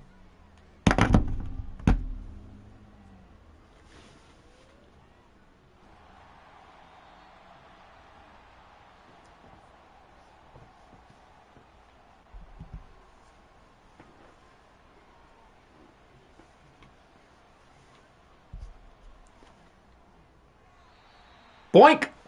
Right in the hands of Justin Simmons. These interception sliders may never get fixed. We've tried. They're in like the high 60s. In the Dragon series, I have to have them in the 20s for both teams. And there was still a lot of interceptions for both teams throughout most of the year. Why is Madden so weird? So both teams do nothing on their first drive. They both lose yards, to be specific.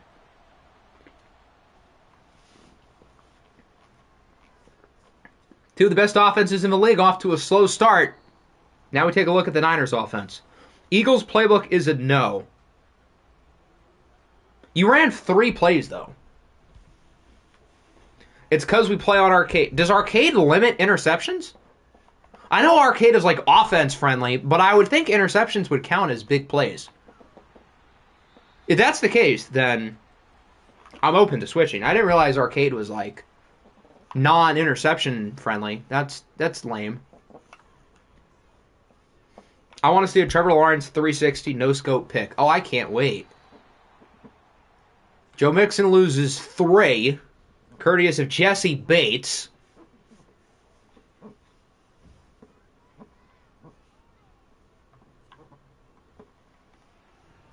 On third down, he fires for Tyreek Hill.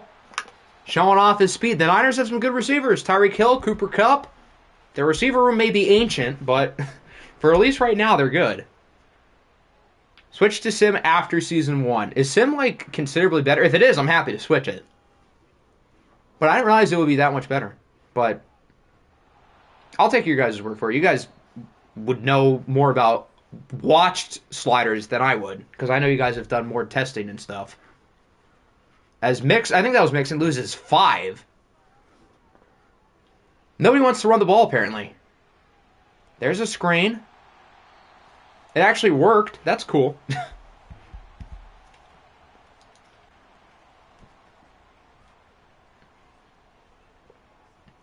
Mixon is like Richard Nixon. In what way? They've both committed crimes. I'll give you that. Nolan Smith is hurt. That's not ideal for the Rams. Richard Nixon.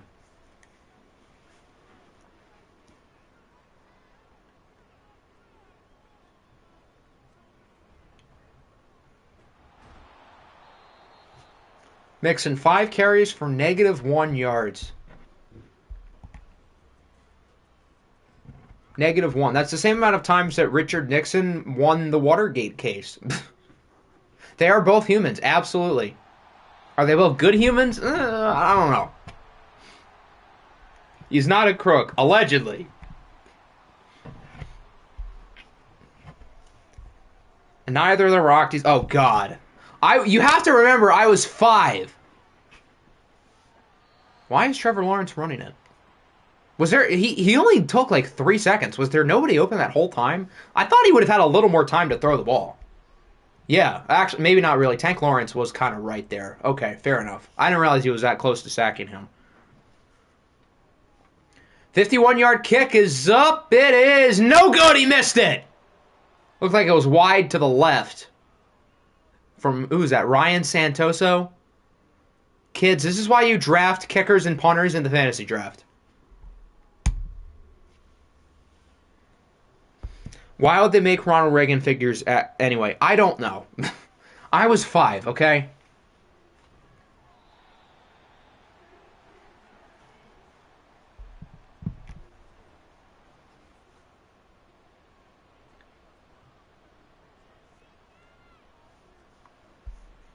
Richard Dixon's last word was help. Oh, that's funny. I did not know that. They thought he was a WWE wrestler. Apparently. Isn't Santoso the kicker from the Lions-Steelers tie? I thought that was Aldrich Rosas. Wasn't he, like, good for a time being? I think it was Rosas, but I'm not sure. We had, like, 7 different kickers that year. At least this year we only had 2. Ronald Reagan breaks The Undertaker's neck. If WWE is like scripted in Hollywood, wouldn't Ronald Reagan fit right in? Look at Lamar. Finds the hole, gets the first down. Good run. Rosas was good before he became a criminal. I forget what he did. I know he did something. What did he do? I don't remember.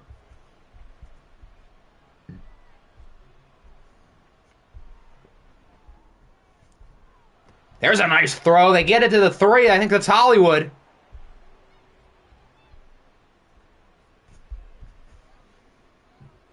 Hit and run, drunk drive. Oh, that's fun. I thought he did something to a woman. Maybe he could have done both.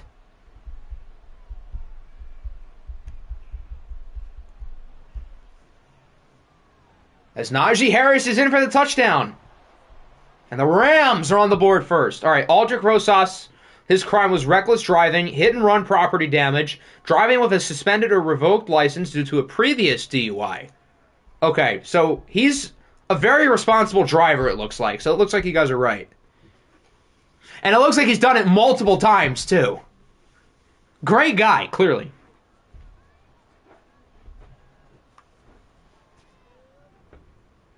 As the Rams lead 7-0. If the Rams win, they would officially get the 3rd seed. And the Niners would get 6. So if the Rams win, these teams play again next week. John Adams' last words were Tom Jefferson survives. Tom Jefferson was dead. I remember when I found out that both of them died on the 50-year anniversary of the Declaration of Independence, and my mind was like so blown. That's like the coolest fun fact ever. You can make an entire NFL team out of responsible drivers. You sure could. We've already seen that, though. The 2020 Las Vegas Raiders.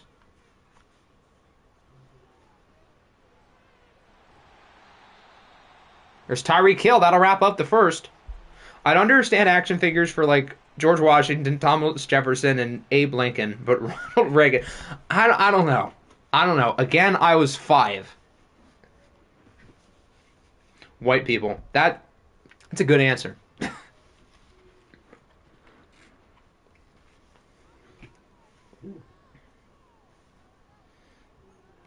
Abe Lincoln was a boxer. JFK with an exploding head. You know what else is exploding? The Rams' defense off the line. Joe Mixon has -5 yards.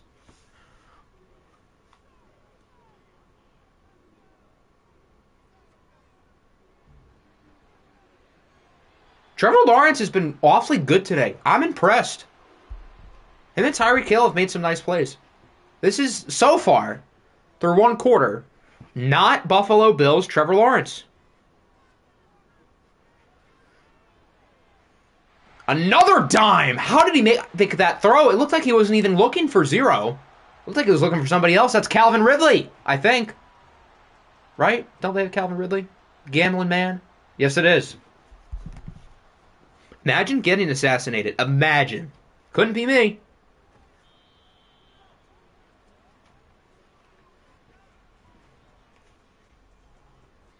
This is the good Trevor Lawrence. We'll see his true colors in the playoffs. You're probably right. But if I was the Niners, I would be encouraged. Now they've got it to the 1. Who's 85? I'm used to that being George. Oh, that's Kelsey. That's right. I forgot they had him. I'm used to that being George Kittle. It looked like Kittle, too, off the catch, but I know he's on the Giants. I forgot they had Travis Kelce. How could I forget the Travis Kelce trade experience? That was something. Being assassinated is a compliment. It kind of is. You're kind of onto something.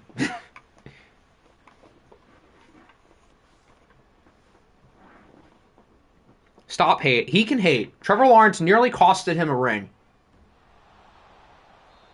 Joe Mixon is getting throttled today. Chris Jones and Tank Lawrence have been nuts.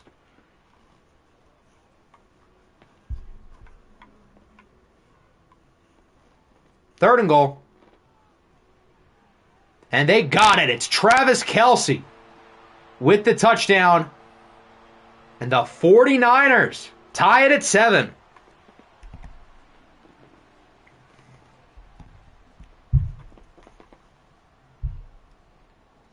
The OFL is better when the 49ers are good. So you guys better enjoy this next season or so, because it might go downhill fast.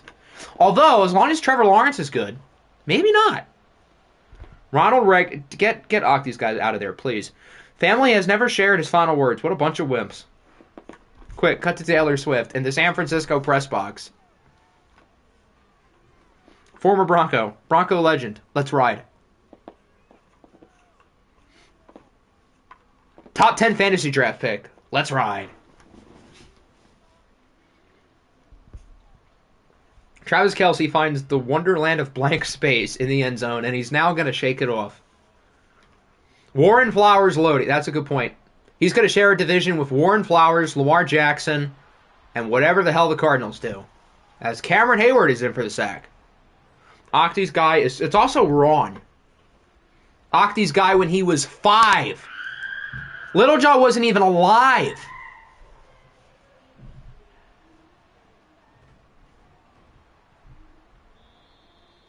Gain of 4. Lamar is 4 for 7 with 47. Is Littlejaw even alive? That's a good point. For all we know, maybe he's a robot.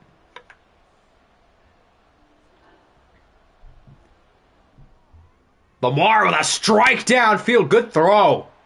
Jalen Waddle to the 46. I pray Nick knows ball and Flowers has Slinger 7. If Nick really wants to make Warren Flowers like the best quarterback prospect we get in OFL 24, he better not have Daniel Godley's traits. Daniel Godley was good traits away from becoming Tom Brady and Patrick Mahomes reincarnated. Can't believe the Thug Hawks are getting Flowers. You will get Jaime Calhoun and you will like it. Littlejaw wasn't alive for the pandemic. He's a pandemic baby. Godley was mid at best. I didn't know mid was 120,000 passing yards. Receiver was open. That's a touchdown. I think that was Waddle. Lamar underthrew him. Littlejaw is Gen Beta. Is that what they're calling the next generation? I didn't even know that.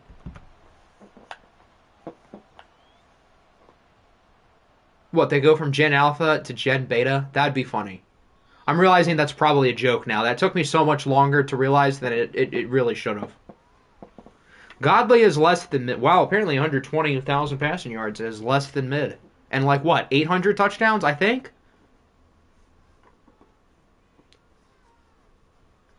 We're still on Gen Alpha, but Gen Beta would be next. I wonder if they, like, how far they, like, go through future generation names. I'm actually curious now.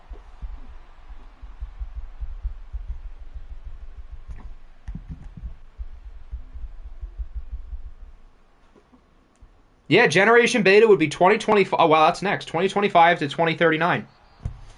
There you go.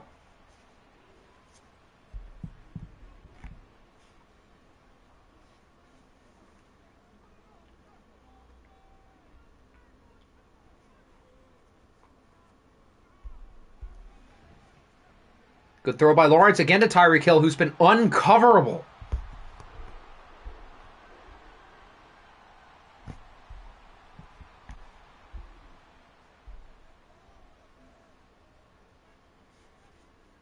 Calling us Thughawks when your future team leader would have had a 3/5 vote back in the day. Jesus Christ. It's just the alphabet. I guess that would make sense. It says afterwards it would be Generation Gamma and Generation Delta. Is Gamma C? I guess that makes sense.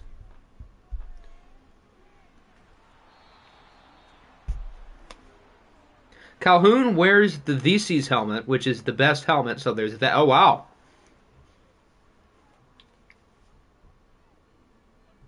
The one after Beta is Gen Octi. Wow, that's so funny. Ha ha ha, you got me. We need Gen Omicron right now. Just get all the variants. Daniel Godley is a thug. Oh, that's rude. That's also a rude punt. Oh, that went to... I thought that was going to be in, like, the 20s. Never mind. That wasn't that bad of a punt.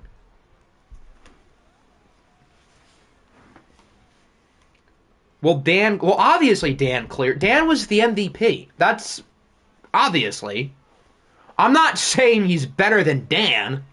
As a prospect, he was better than Dan. As a player, he was not. Gen Autobots. Oh, everyone's just going to be Elon's Twitter bots. Perfect. That's exactly what we need.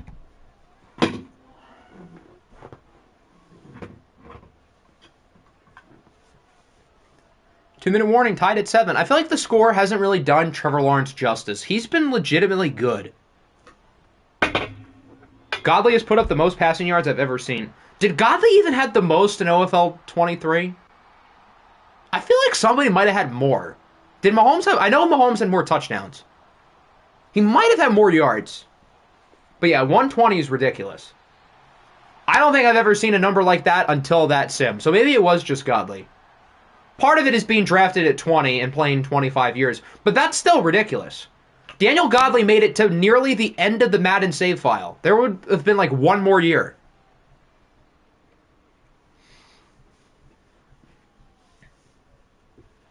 If people all go quarterback, I could get a... Yeah, if all the quarterbacks are gone, you're going to get really good players to fall to you. I saw 109. He played for nearly 30. Damn.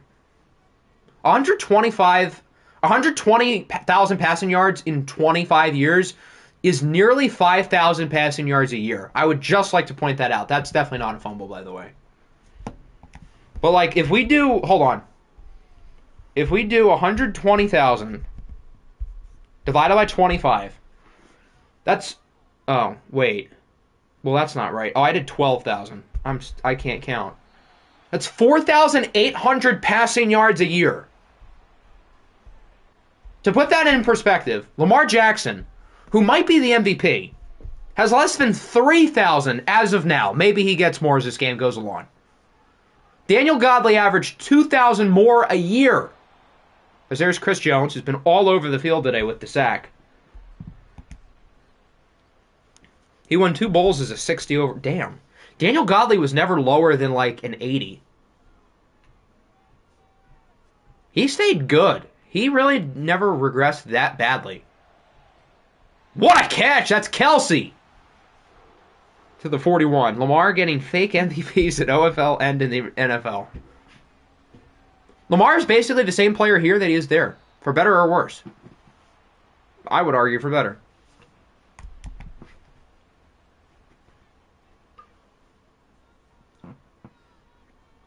Cut to Swift. She probably had a heart attack because he just got rocked. He was like the first pick in the whole franchise. Oh, wow. Special guy. Anthony Richardson, Offensive Rookie of the Year ballot. Here's the reason why the answer is going to be no, okay? In no order. Damn, Tyreek Hill. Damn, Tyreek is gone! And the Niners take their first lead of the game. Anyway, back to the point. First of all, you did literally bench him for Brian Hoyer, so there's that. Second of all, in no order, Sean Tucker, Quentin Johnston, Jordan Addison, Bryce Young, Josh Downs, Jackson Smith and Jigba. There's probably others. Jahmyr Gibbs, maybe. Bijan Robinson is another. I think you get the point. Bryce, did I not say Bryce Young? I meant Bryce Young. I thought I said him. Maybe I didn't. But yeah, he's there. Mike Tomlin, Antonio Brown. That's the perfect response. Quarterback is the most important position. Okay, yes. But this is a Rookie of the Year ballot. We're choosing the best rookie regardless of position. Rookie of the Year is not position-based, or at least it shouldn't be. And it won't be here. Sean Tucker was maybe the best running back in the league this year. Quentin Johnston was maybe the best receiver. Jordan Addison was not far off. Jahmyr Gibbs had over 20 touchdowns. You get the point. So on and so forth. Isaiah Likely is a rookie. Trust. Zay Flowers exists. I don't think he's on those guys' level. Maybe he exists. I thought Bears was gone. Didn't Todd say Bears was gone? It was right there. Bears. A Bears OFL Bowl this year would actually be kind of fun, since the Bears are good.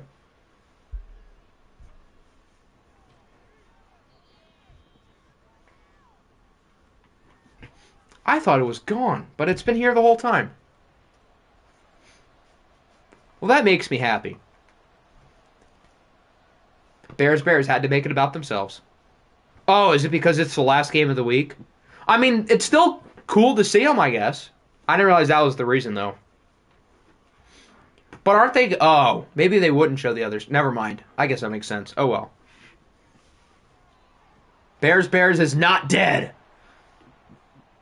Lamar is 7 for 15. He has not had a very good game, I'll be completely honest. I've been unimpressed. I was very impressed with him the first 2 times I saw him, but today he's not been very good.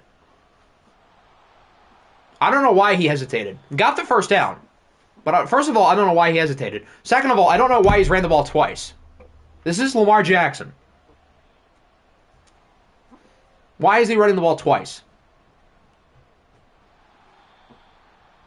He's maybe the best athlete on the field, not named Tyreek Hill.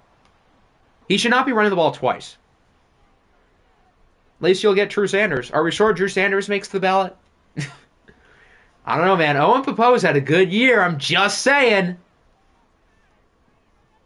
Ernest Jones had 8 interceptions. Ernest Jones not even a rookie, but still, maybe he makes it on over Drew Sanders.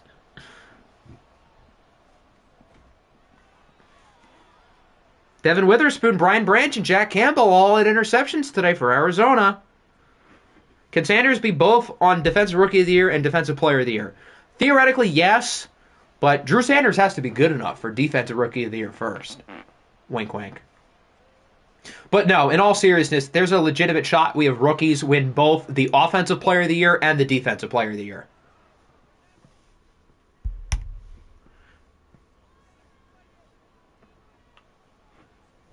Ernest Jones is so generational. He makes the Defensive Rookie of the Year ballot even though he's in like his 3rd year. Oh, now they're running it with Lamar. There they go. Gets it to the 32. Good start to the drive here for the Rams.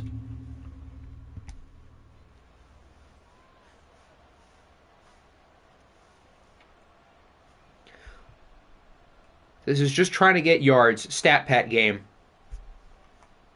Well, I thought the Chiefs was a stat pad game. It turns out I was wrong. So if that's not a stat pad game, I don't know how this one can be, but fair enough. Do you think Rourke has a shot at the Offensive Rookie of the Year? He did beat the Voyagers, who are going to be the 2nd or 3rd seed. So, that's a resume builder. Bryce Young didn't do that. Sean Tucker didn't do that. Quentin Johnston didn't do that. You might be onto something.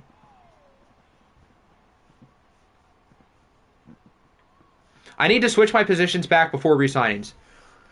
Yes. I mean, if you don't do it, I'll make the switches manually, but, put it this way.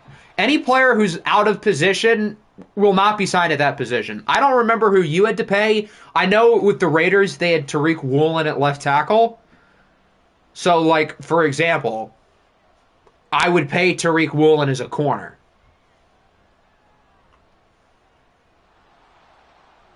Okay, that was cool.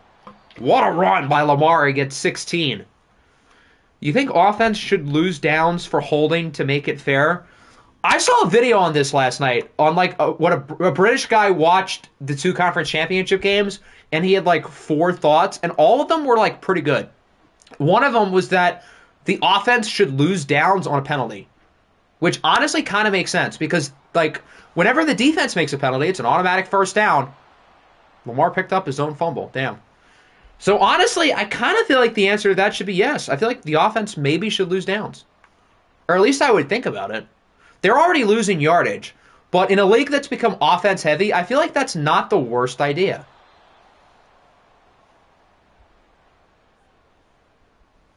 Or you could also have less automatic first downs. That as well. I think losing 10 yards and downs feels like too much. But I also think we need something to offset all the defensive issues. So there's probably a better way to do it than making the offense lose downs. But I don't think it's that bad of an idea. They do earn grounding. That's true. But like pretty much every other penalty, they don't. As Najee dives in for the score, and now we're tied at 14. Richardson beat the Eagles, Chargers, and Broncos. Good for him. CJ Stroud won some games too, but he's not going to be on the ballot.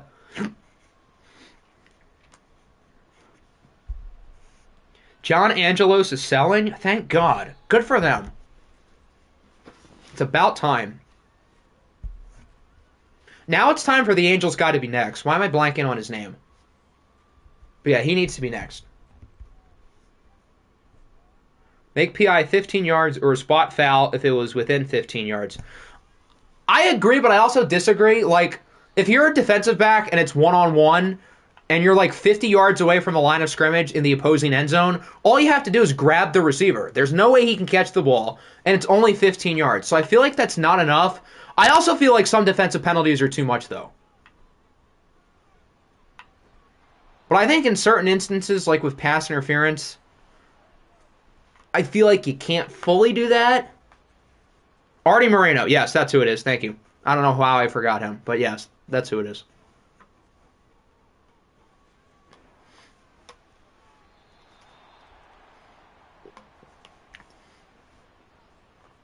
It's so hard in the NFL to get a first down when you're off schedule. That's true. First and 15, first and 20. It's possible, but you make a fair point. It's definitely harder. Maybe losing downs on a holding call is too much. Maybe losing downs in less or no yards, depending on the situation. I think it's a clever idea, but I think there definitely would need to be some like fine kinks around it. Why doesn't Jesse Bates have his X Factor? Does he not? I mean, it might be because you have other X factors on the defense. I can make sure it's fixed if you want for the playoffs. But he's one of the 3 highest rated players, so he should have it by default. Angels should trade Trout to the Jays. Absolutely. Did you win? No, you guys got smacked by Dorian Thompson-Robinson.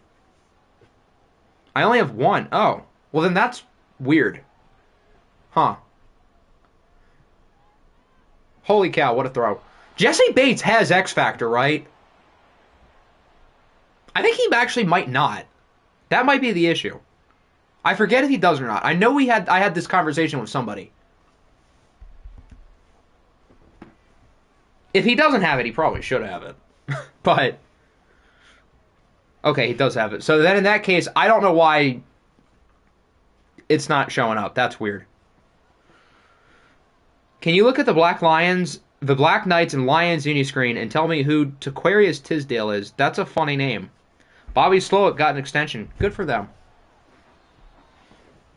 So now who's Washington going to get? Assuming Seattle gets McDonald, which I think they will. Poor Washington. Washington's not even that bad of a job. And they're going to get screwed. I mean, I'm happy because it means we keep our guy. What if they get Aaron Glenn now? That'd be funny. I hope they don't. But, like, those 2 comp third-round picks would not make me too upset. Matt Canada. Perfect. Did Dortch do good? He had 8 catches for, like, 60-some yards. He was fine.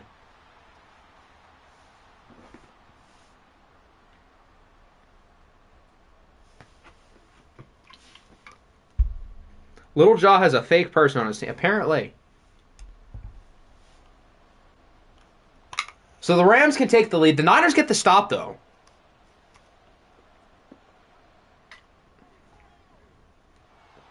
But the Rams lead by 3. I'm curious to see what Trevor Lawrence can do in crunch time. Is that the... Oh, that might have been the guy who we made X Factor. Oh, you're right. That was him, I think. Yeah, okay. That's who it was.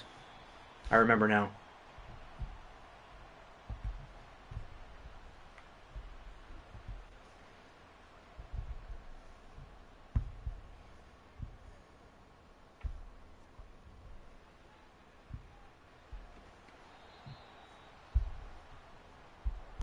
Commission hired Lincoln Riley.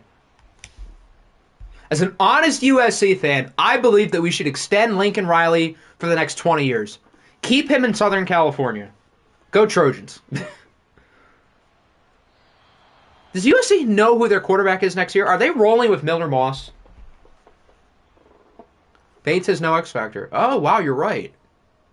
That is so weird. Huh. Is it because he has a new position? He would still have X Factor, but, like, did the game, like, glitch with it? That's weird. Huh. I'll make sure that's fixed for the playoffs.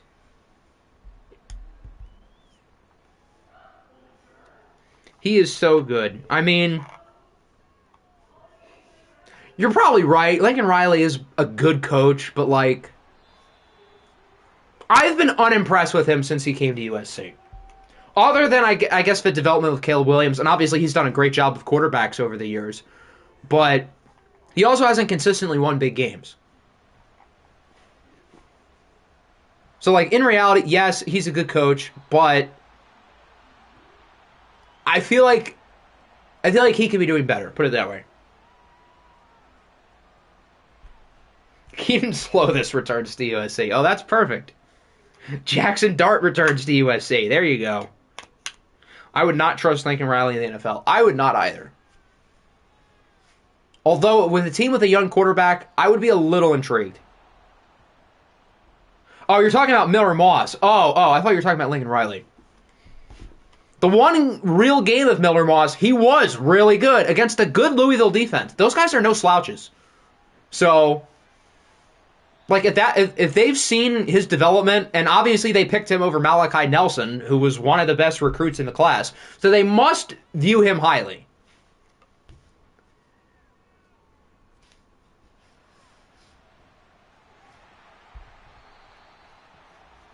But I'm a little also surprised that they're going off of one really good game over their 5-star recruit, although they've also had those guys in practice, and maybe Miller Moss is, like, clearly better. That also could be the case.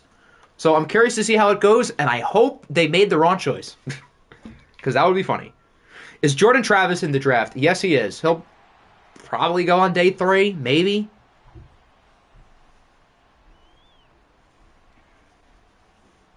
Lincoln Riley screams Cliff Kingsbury. Yeah, I guess so. Young, hotshot offensive mind. Good quarterback developer, but very questionable coach.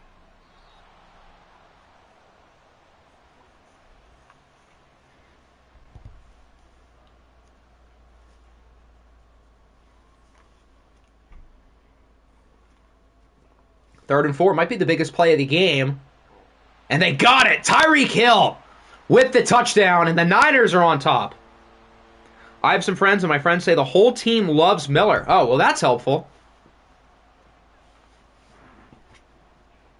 He's got the team behind him. He clearly has the coaching staff behind him. And the one-game sample size was pretty good.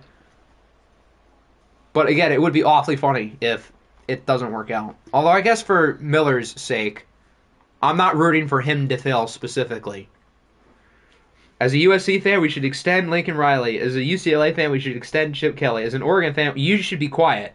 As a Washington fan, we should hire Jimmy Lake. There you go. Why do you want the Big Ten to suck? Those teams being good benefits you. Lamar just got flipped on his head by Sam Hubbard.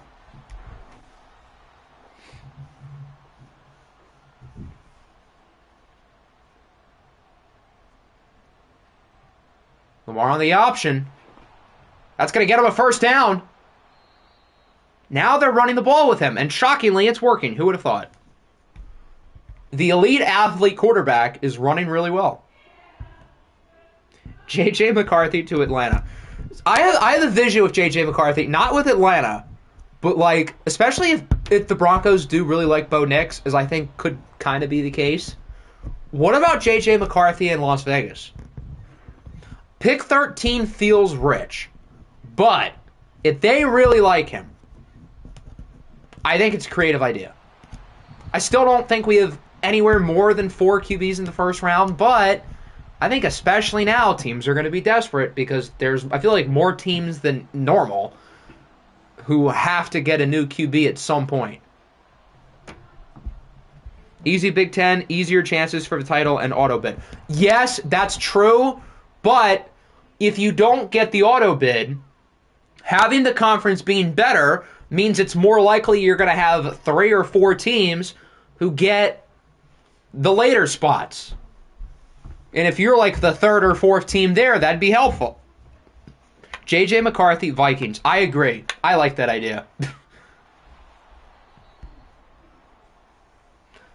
I like USC because Lincoln screwed Oklahoma. I guess that's a fair reason. And then, of course, Caleb Williams is a very fun player. And he's no longer on your biggest rival. So it's a whole lot easier to root for him. He never beat Oklahoma State? I did not know that. Wow. That would be a Lincoln Riley stat, though. That is something he would do. But I did not know that. That's funny.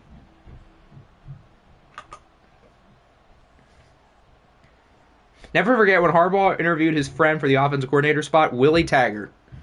What a great hire that would have been. And the Ravens fan base thought Harbaugh would just give one of his buddies the offense. If this was the Detroit Pistons, they'd do it. I guess the Ravens aren't exactly the Pistons, though. I think the Jags should trade up to pick 3. I don't know about giving up 3 ones and then some for a receiver. Marvin in that offense would be sick, though. But I don't know if I can do that. Oh, Caleb. Oh, I thought you meant Lincoln Riley. Oh, I was going to say. That would have been funny. That would have been hard to believe, but that would have been funny. Yeah, I guess it's hard for Caleb to do it if he was only there for 1 year. But that's still funny. Quinn Ewers blocking Arch Manning. Arch Manning's blocking himself. We talked about this earlier. He could go elsewhere and play. I have no sympathy for him. He went to Texas for a year. He thought he was going to be the guy. He wasn't. He could have transferred. If he really likes it there, then good on him for staying, I guess. And a good throw by Lamar Jackson for the touchdown to Devontae Parker, and the Rams lead with a minute. Niners have all 3 timeouts, though. All they need is a field goal. What does watch Trevor Lawrence have up his sleeve here? We've seen him choke a lot of clutch moments away in the past, but he looks like a new man, at least as of right now.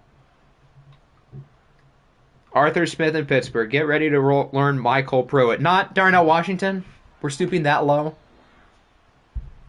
Can't wait for the Rivers kids to get to college. All 11 of them, or however many. He can field a whole NFL offense. That's so funny. He really gets that much play. Good start. Tyreek Hill to the 40. Did they call a timeout? They do. That's probably the right call. This is the drive to do it. You got to put all your eggs in this basket. So, I don't blame him. Tyreek Hill's had himself a day. I think that's like his 9th catch. Cooper Kupp, meanwhile, has done like nothing. Travis Kelce's been solid too, though. I think he's still in bounds. Yup. Get ready to learn Velus Jones Jr. Oh my God.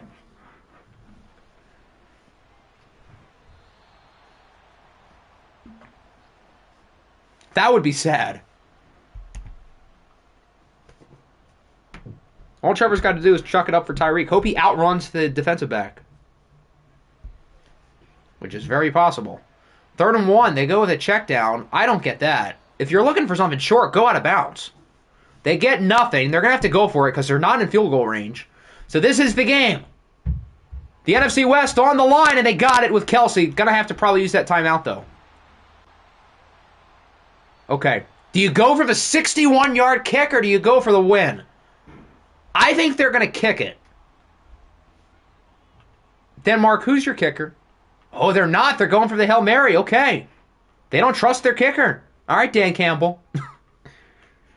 That just hurt me to make that joke. I'm in pain. Trevor's going to have to heave it up for the NFC West. No. Oh, there's the flag. There's the flag. Defensive pass interference, probably. The Niners are going to get it at the 1. I imagine they're going to kick it to tie. Yup. This game is so predictable. That was so obviously happening. This game is so stupid. Pass interferences are not things on Hail Marys. Why can't the game realize that? Well, we're going to overtime. The NFC West Championship is still alive. Rams, you know the drill. Tails never fails. I told you. I tried to help you out there. They didn't want to listen. Fair enough. So the Niners are going to start with the ball. And it's up to Trevor Lawrence to win this game and win the division. And remember, since this is not a playoff game, if the Niners score a touchdown, it's over.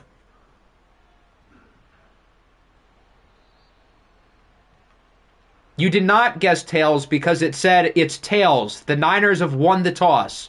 That would imply you guessed heads. I hate to bring this up, but it's got to hurt so much to lose to another grown man's nuts. And that grown man is your head coach. Yes, but I personally don't really think it's his fault. I get the argument that it is, and I get the argument from those people, but like, if Josh Reynolds doesn't drop 2 wide open passes, if Jahmyr Gibbs doesn't fumble, if Kindle Vildor doesn't float the ball into Brandon Ayuk's hands, although that would have been a PI anyway, if all those things don't happen, then we would have won.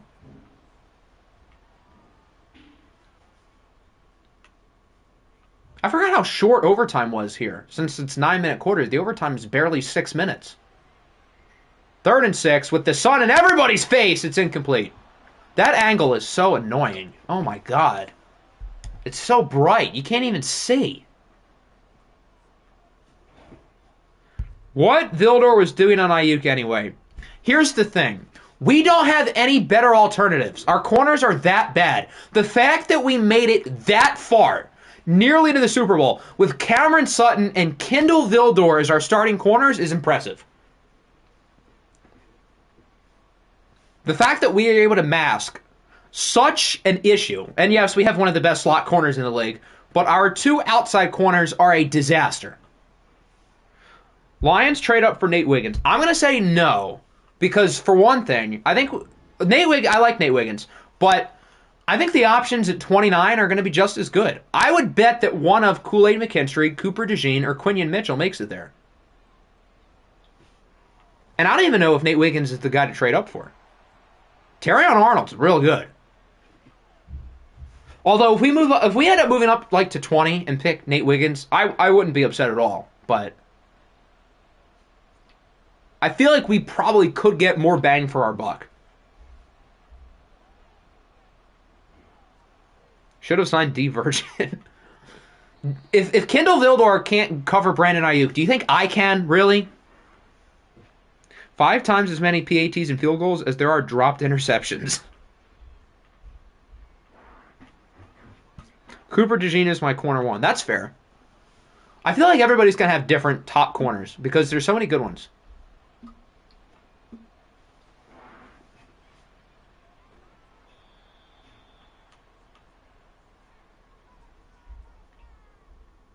I wonder if there's any way L'Jarius Sneed hits the market, because the Chiefs obviously have a lot of guys to pay on the defensive side of the ball. But, like, there's no way they let him hit the market, right? I'm not even counting Jalen Johnson. I don't think there's any way they let him hit it. But at least with Sneed, they have a lot of guys to pay. But I cannot see them letting him be available. I can't see it. 3rd and 2. The Rams don't get it, but they have a 4th and inches. What do you do here? Do you trust a 51-yard kick to win the game, or do you go for it? I think I would kick, and that's what they're going to do. No gimme, though. KC needs offense bad. They obviously need receiver help in the worst way. They'll get one in the first round. That's not enough, obviously. They're going to need more. But I feel like L'Jarius Sneed's too good of a player to not at least tag. Oh, that kick looks good. It is good! And the Rams win the NFC West in overtime, and these two teams will play again in SoFi for the wild card round. The 4-5 game is officially Atlanta and the Eagles, and the 2-7 game is officially Carolina and Arizona. So we know what's going to happen in the NFC. The AFC, not so much. Bad ending. The Chiefs trade up to 3. Oh, God. They need tackle. They need receiver. I just don't think he can let a player of his caliber go. Because are you going to find a receiver or tackle as good as him in free agency? I doubt it. Not that Jawan Taylor was all that good, but they paid him that much money. I can't see them, like, giving up on him.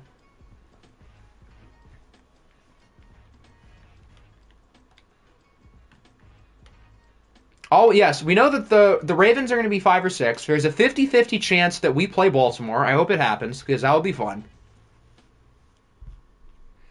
I've seen the vision. Hollywood Brown, Rashee Rice, Josh Reynolds, and Jalen Polk. That would be a fire group. I hope they don't have Josh Reynolds. I still want to bring him back. As long as it's no more than like 7 a year, I would be down to have Josh Reynolds back. As long as he's actually the wide receiver 3 and J-Mo passes him, which I think Sunday solidified that, I would hope. I'm talking about Donovan Smith. Well, yeah, fair enough. They could probably use an upgrade over him. KC needs Johnny Will. That'd be fun. Not at, like, in the first round, but day 2. That'd be fun. Keon Coleman and Ladd McConkey. Ladd McConkey in that offense would also be sick. Keon Coleman would be interesting, too. I don't know how much I trust him, though. I feel like I would want more like a sure-handed guy. Actually, I don't know. Would you? The Chiefs could use that big play receiver. I don't know. They're going to have options regardless. And now that we've made it through every game, we've gone through all of them, yes. So that means we can simulate. We know the NFC playoff picture. The AFC is going to be a little bit weirder. Some combination of the Voyagers and Steelers will be 2-3. Actually, let's check conference record. Aren't we all the same? Yes, we are all the same. So some combination of the Voyagers and Steelers will be 2-3. Some combination of us and the Steelers will be 3-4. Some combination of the Ravens Broncos will be 5-6. And then the Dildos will be 7. Try to fix Bates. Okay, let's take a look. Good ending. Chiefs fall as a franchise. Fair enough. Are we going to get the Ravens Niners Super Bowl after all now? Who do they give it to? They should give it to Detroit. MVS, because he becomes a legit good receiver in the playoffs. Fair enough. I'm not passing on one of those guys because of Marquez Valdez-Scantling, though. All right, let's take a look at Jesse Bates. Yeah, okay. Why is that? It works here. He has his ability there. I probably would have to reset the depth chart. Okay, so we can just reset it now, and I can always fix it before the wild card round. Let's try it. No. That's weird. Change him to normal? Is that what I need to do? Let's try that. And then fix him back. I can always switch around their depth chart to make it correct after the fact, so it's fine that I did that. Maybe position changing is what I would need to do too. We can also try that as well.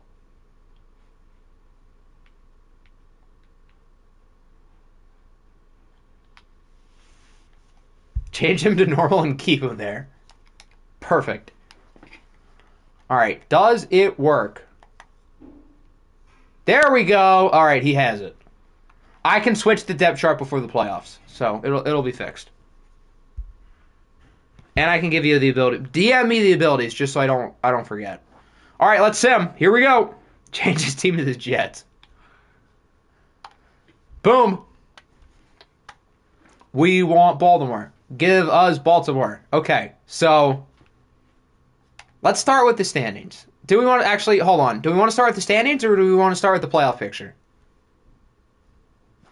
Let's start with the playoff picture. I changed my mind. Give us Baltimore. No! I wanted the Ravens. I think we have a better chance of beating the Broncos, but I want to beat Baltimore. Dang, that sucks. All right, the NFC is exactly as we expected. The AFC is the Steelers at 4. Interesting. So we would have whatever tiebreaker would be over the Steelers, which the difference between 3 and 4 doesn't really matter other than opponent, and I wanted Baltimore, so I'm disappointed. We already beat the Broncos twice, so I would hope we can beat them again, but that sucks. Oh well. So Ravens, Steelers again, Chargers, Broncos again, Voyagers, Dildos again. The 3 division championships are all playing each other again, but at the opposite locations. The Voyagers and the Dildos played in Buenos Aires this week. The Steelers played the Ravens in Baltimore. The Rams played the Niners in San Francisco. Now it's the same games, but they're flip-flopped. Okay. And then obviously with Broncos, Chargers, Cardinals, Panthers, and Eagles, Falcons. Interesting. I wonder which games we're going to watch. We did just watch the Ravens, Steelers, and the Niners, Rams this week. Do we watch those same games again?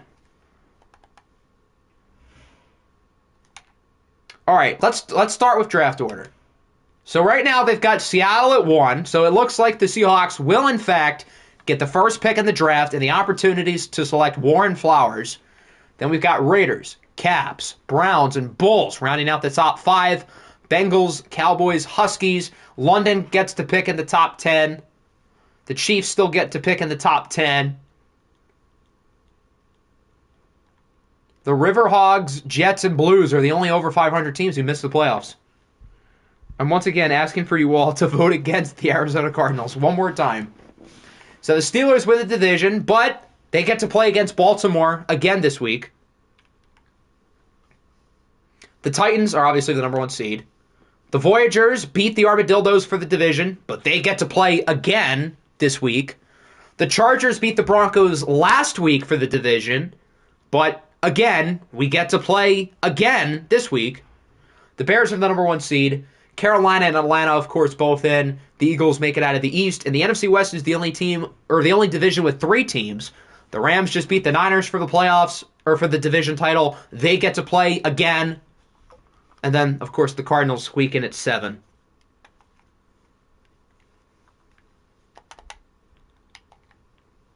What are the odds we would get all the division rematches? And they're all at the opposite locations. That's, like, so funny to me. All right, let's take a look at stats. The passer rating leader is Trevor Lawrence. Do we put him on the MVP ballot? I don't know how I feel about it. He got to play Seattle twice. Lamar did too, but I think only one of those games was against the fake Seattle team.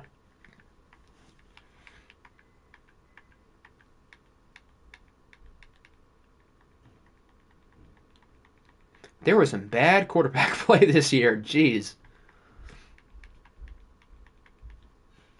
And then best for last, Tajay Sharp and Michael Thomas. Michael Thomas finished with a passer rating of 4. Was Sean Tucker the rushing champ? Yay, he was. And he led in touchdowns by 4. Oh, he only led by 2. Never mind. Still, led in yards, led in touchdowns. Looks like Saquon Barkley was the most efficient, though.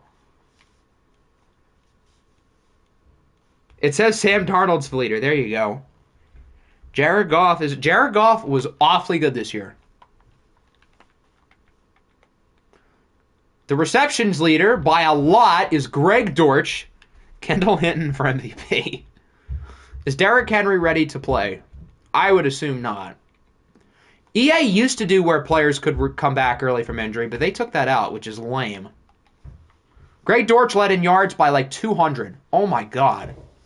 The Offensive Player of the Year is literally going to be Sean Tucker or Greg Dortch. That's so funny to me.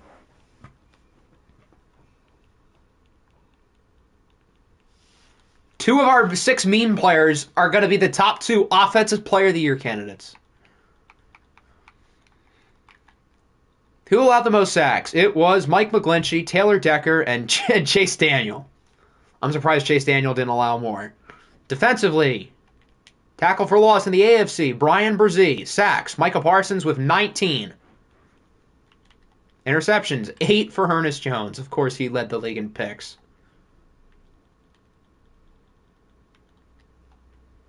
Do I think Lamar... I don't think he would win the Offensive Player of the Year. I guess he maybe could in-game. For our vote, no, but in-game, maybe. In the NFC, Emmanuel Ogbah, Aiden Hutchinson, and Grady Jarrett with 20 TFLs. The sack leader, Aaron Donald, and the rookie, Drew Sanders, with 19.5. Would Ernest get a dev upgrade? Probably. Interceptions is kind of weird because, like, with all the tests I've done, Deron Bland usually goes up with, like, 4. He only had 3, so I'm praying that's enough. So, interceptions can be weirder, but I would think Ernest Jones probably goes up, which is stupid, but, I mean, led the league in picks, so. How do I have Brian Burns and Josh Allen and still get so few sacks? I don't know. You should give me Josh Allen just to, because he's clearly not that good. No perfect kickers. I think there was one going into the week. Not anymore. Wow. Seattle punted the most. A lot more than the Raiders. Wow. Least was the Titans.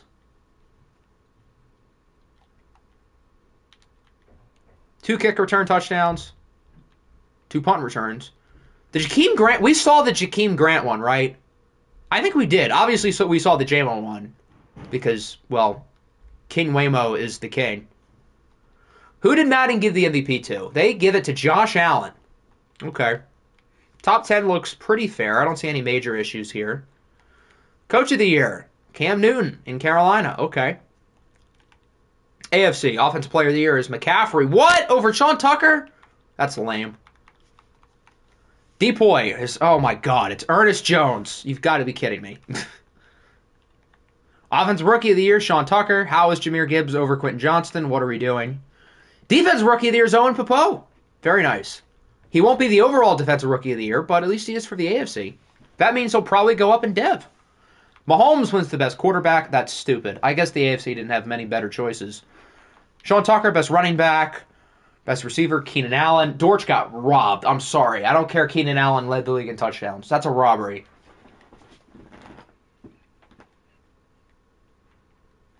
There's Ernest Jones again. A.J. Terrell wins best DB. Best kicker is Jake. Wow, the Chiefs had a couple guys pretty high up. NFC Offensive Player of the Year is Lamar Jackson. Okay, fair enough. Depoy is Drew Sanders is a rookie. Offensive Rookie of the Year is Bijan Robinson. Anthony Richardson is in 6th. He's not going to be on our ballot. Defensive Rookie of the Year is Drew Sanders. Trevor Lawrence, best quarterback. Best running back, Joe Mixon. Cooper Kupp. Is that San Francisco 3 in a row? Yes, it is. They don't make it 4 in a row, though.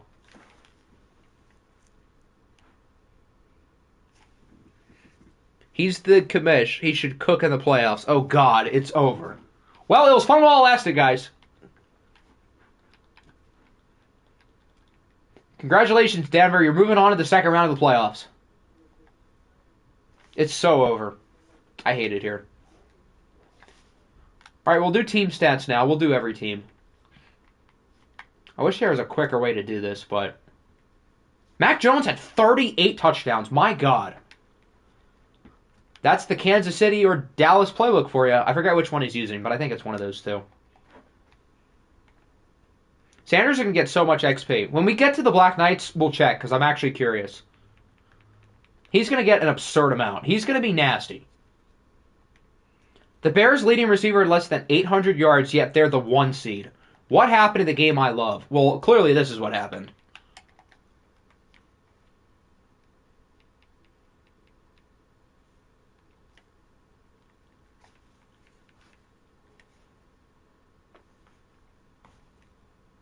Nico Collin, Charger legend, bolt up. David Ojabo, Charger legend, bolt up. Anthony Richardson, actually, all things considered, was kind of good. He won't be a Rookie of the Year candidate, but he really wasn't that bad. I don't know how he was in 6th for the NFC. He should have been higher.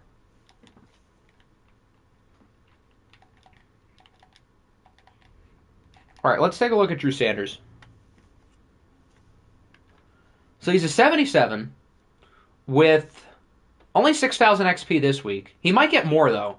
Yeah, because it hasn't counted his Defensive Rookie of the Year, his Defensive Player of the Year. He might have won the Best Defensive Lineman as well. So he'll get some more. He'll probably go up to X, which is frightening. Why are there bots in here?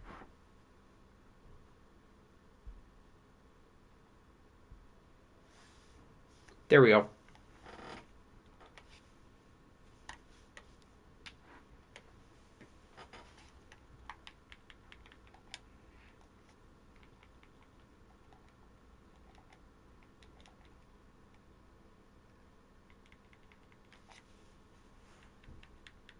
He won all three, yeah. So he's going to get a boatload of XP for all three of those. He just hasn't gotten it yet.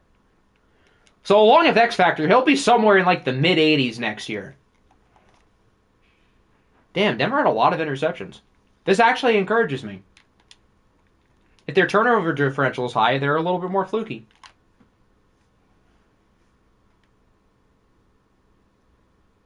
Can you make me a... Oh, yeah, I could do that. Oh, wait, no, I'm not on my Octagonal Football League account. Okay, well, I'll do it later.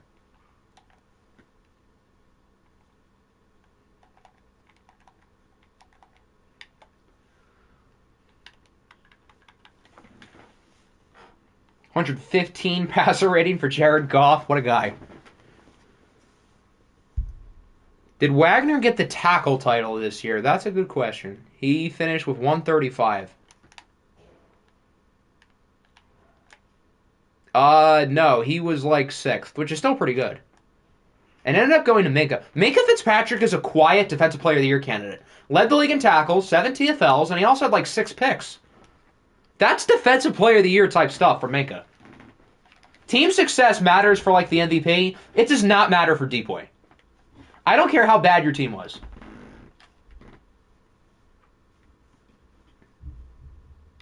Damn, Puka had less than 700 yards. Bradley Chubb had how many sacks? Good God, I did not know he was that good. And they still won 2 games.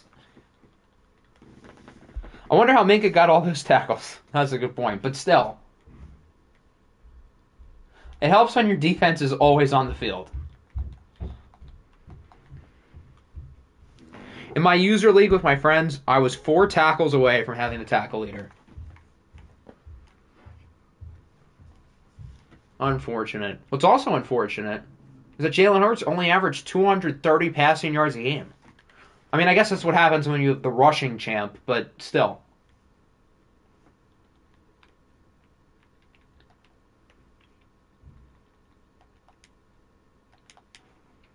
$12.5 sacks for Bosa, 11 for Landry. We'll get Rashawn Gary's up next year. It's fine.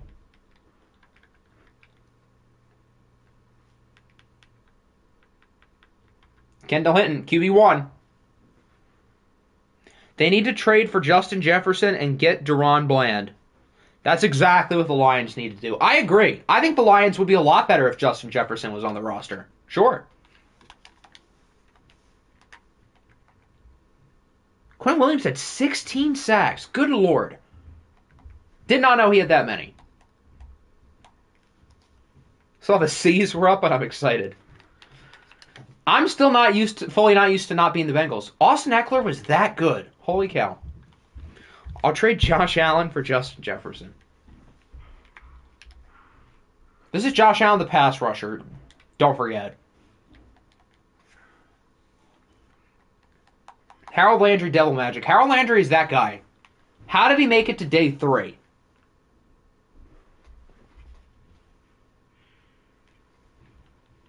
Bradley Chubb apparently also was kind of late, and he had even more sacks.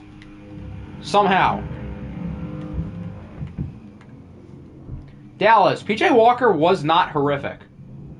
The interceptions are a little high, but 62% completion percentage, passer rating around 90. It was higher than Trey Lance, who also was not that bad.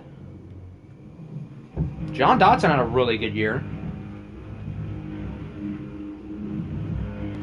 Dallas was not as bad as... Oh, okay, never mind. This is why they were bad.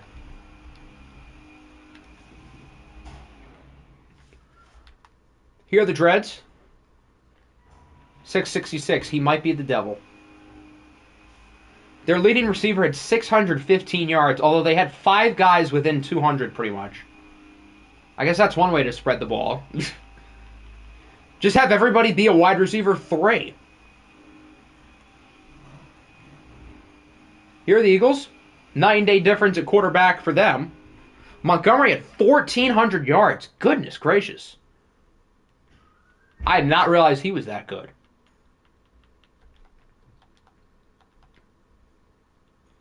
What even is a pass rush anyway? Who knows? Falcons with their... Oh, God, the controller's dead. Hold on. I guess I only need one now, because we're not watching anymore. Here.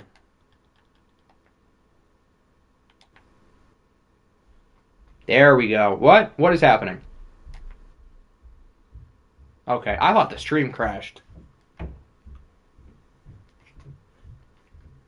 Olamide Zacchaeus did what? Okay.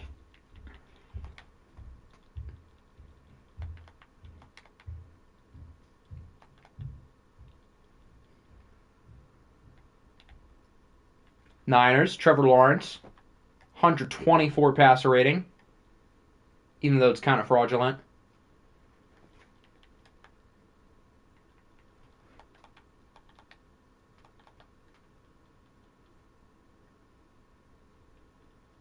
Geno Smith had 38 touchdowns. My goodness. What playbook did the Giants run?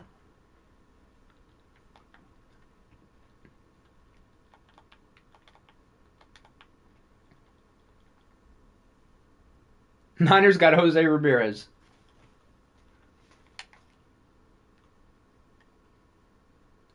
Greg Dortch, what a guy.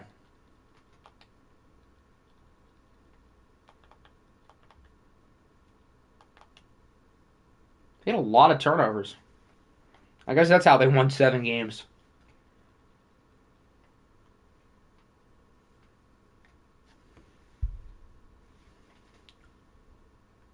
The Giants might be running Giants.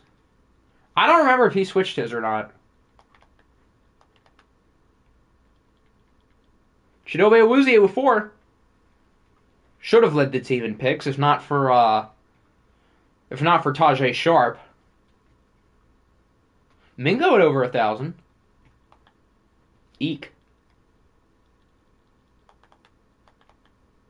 Josh Allen and Burns at 7. That's not that bad.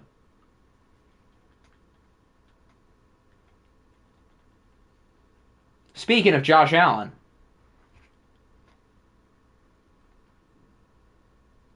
The Panthers had all of their offensive linemen play every snap pretty much. That's impressive. I also had this guy, Aaron Donald, who's pretty good.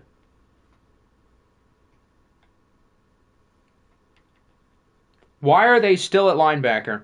They might still be playing defensive end in your depth chart, even if the position changes didn't happen. But I can fix that for you for the offseason.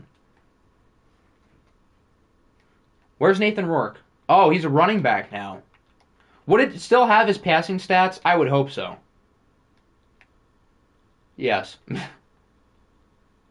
How come Nathan Rourke was this bad, yet Kendall Hinton, who's worse, had a passer rating of 110?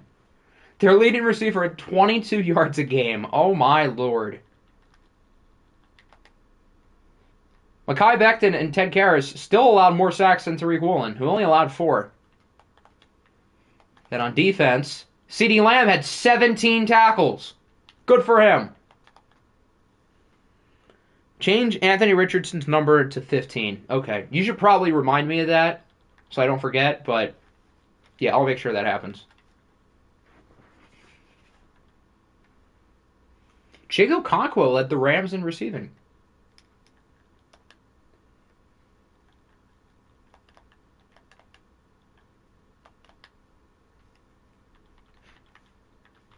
Make his number 0. Be cool.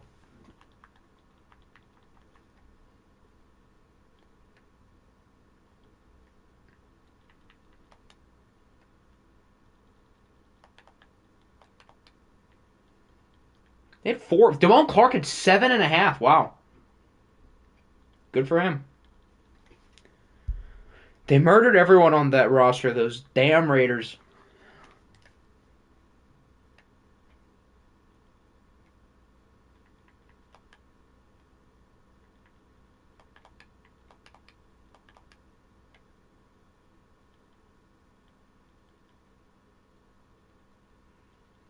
Michael Thomas. What a stat line. He was worse than Tajay Sharp by quite a bit.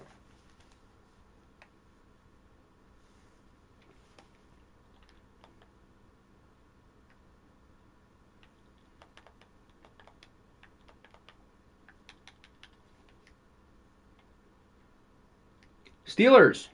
31 combined interceptions, albeit most of those from Levis were in Detroit, but still. Darnell Washington at almost 1,000 yards. That might lead to not only a Pro Bowl, but probably a div increase, too. And then Jermaine Johnson had a great year, 12 and a half sacks.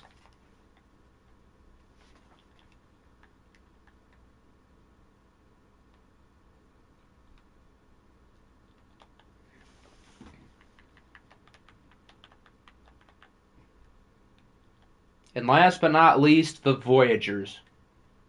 A team who won 12 games despite having mid-as-hell quarterback play. Deshaun Watson threw nearly 20 picks.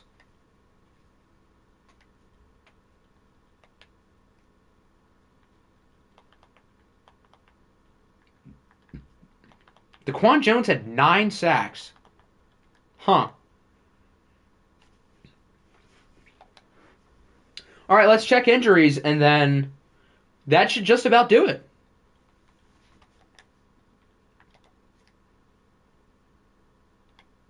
Rams have nothing. Ravens have one more week without Derrick Henry.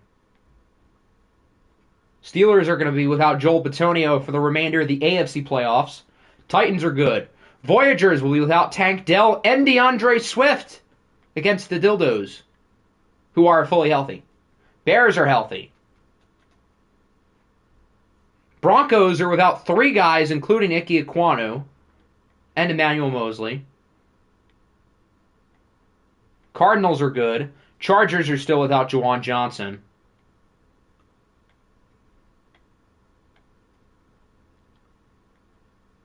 Eagles are good. Falcons are still without Mike White. Niners are good.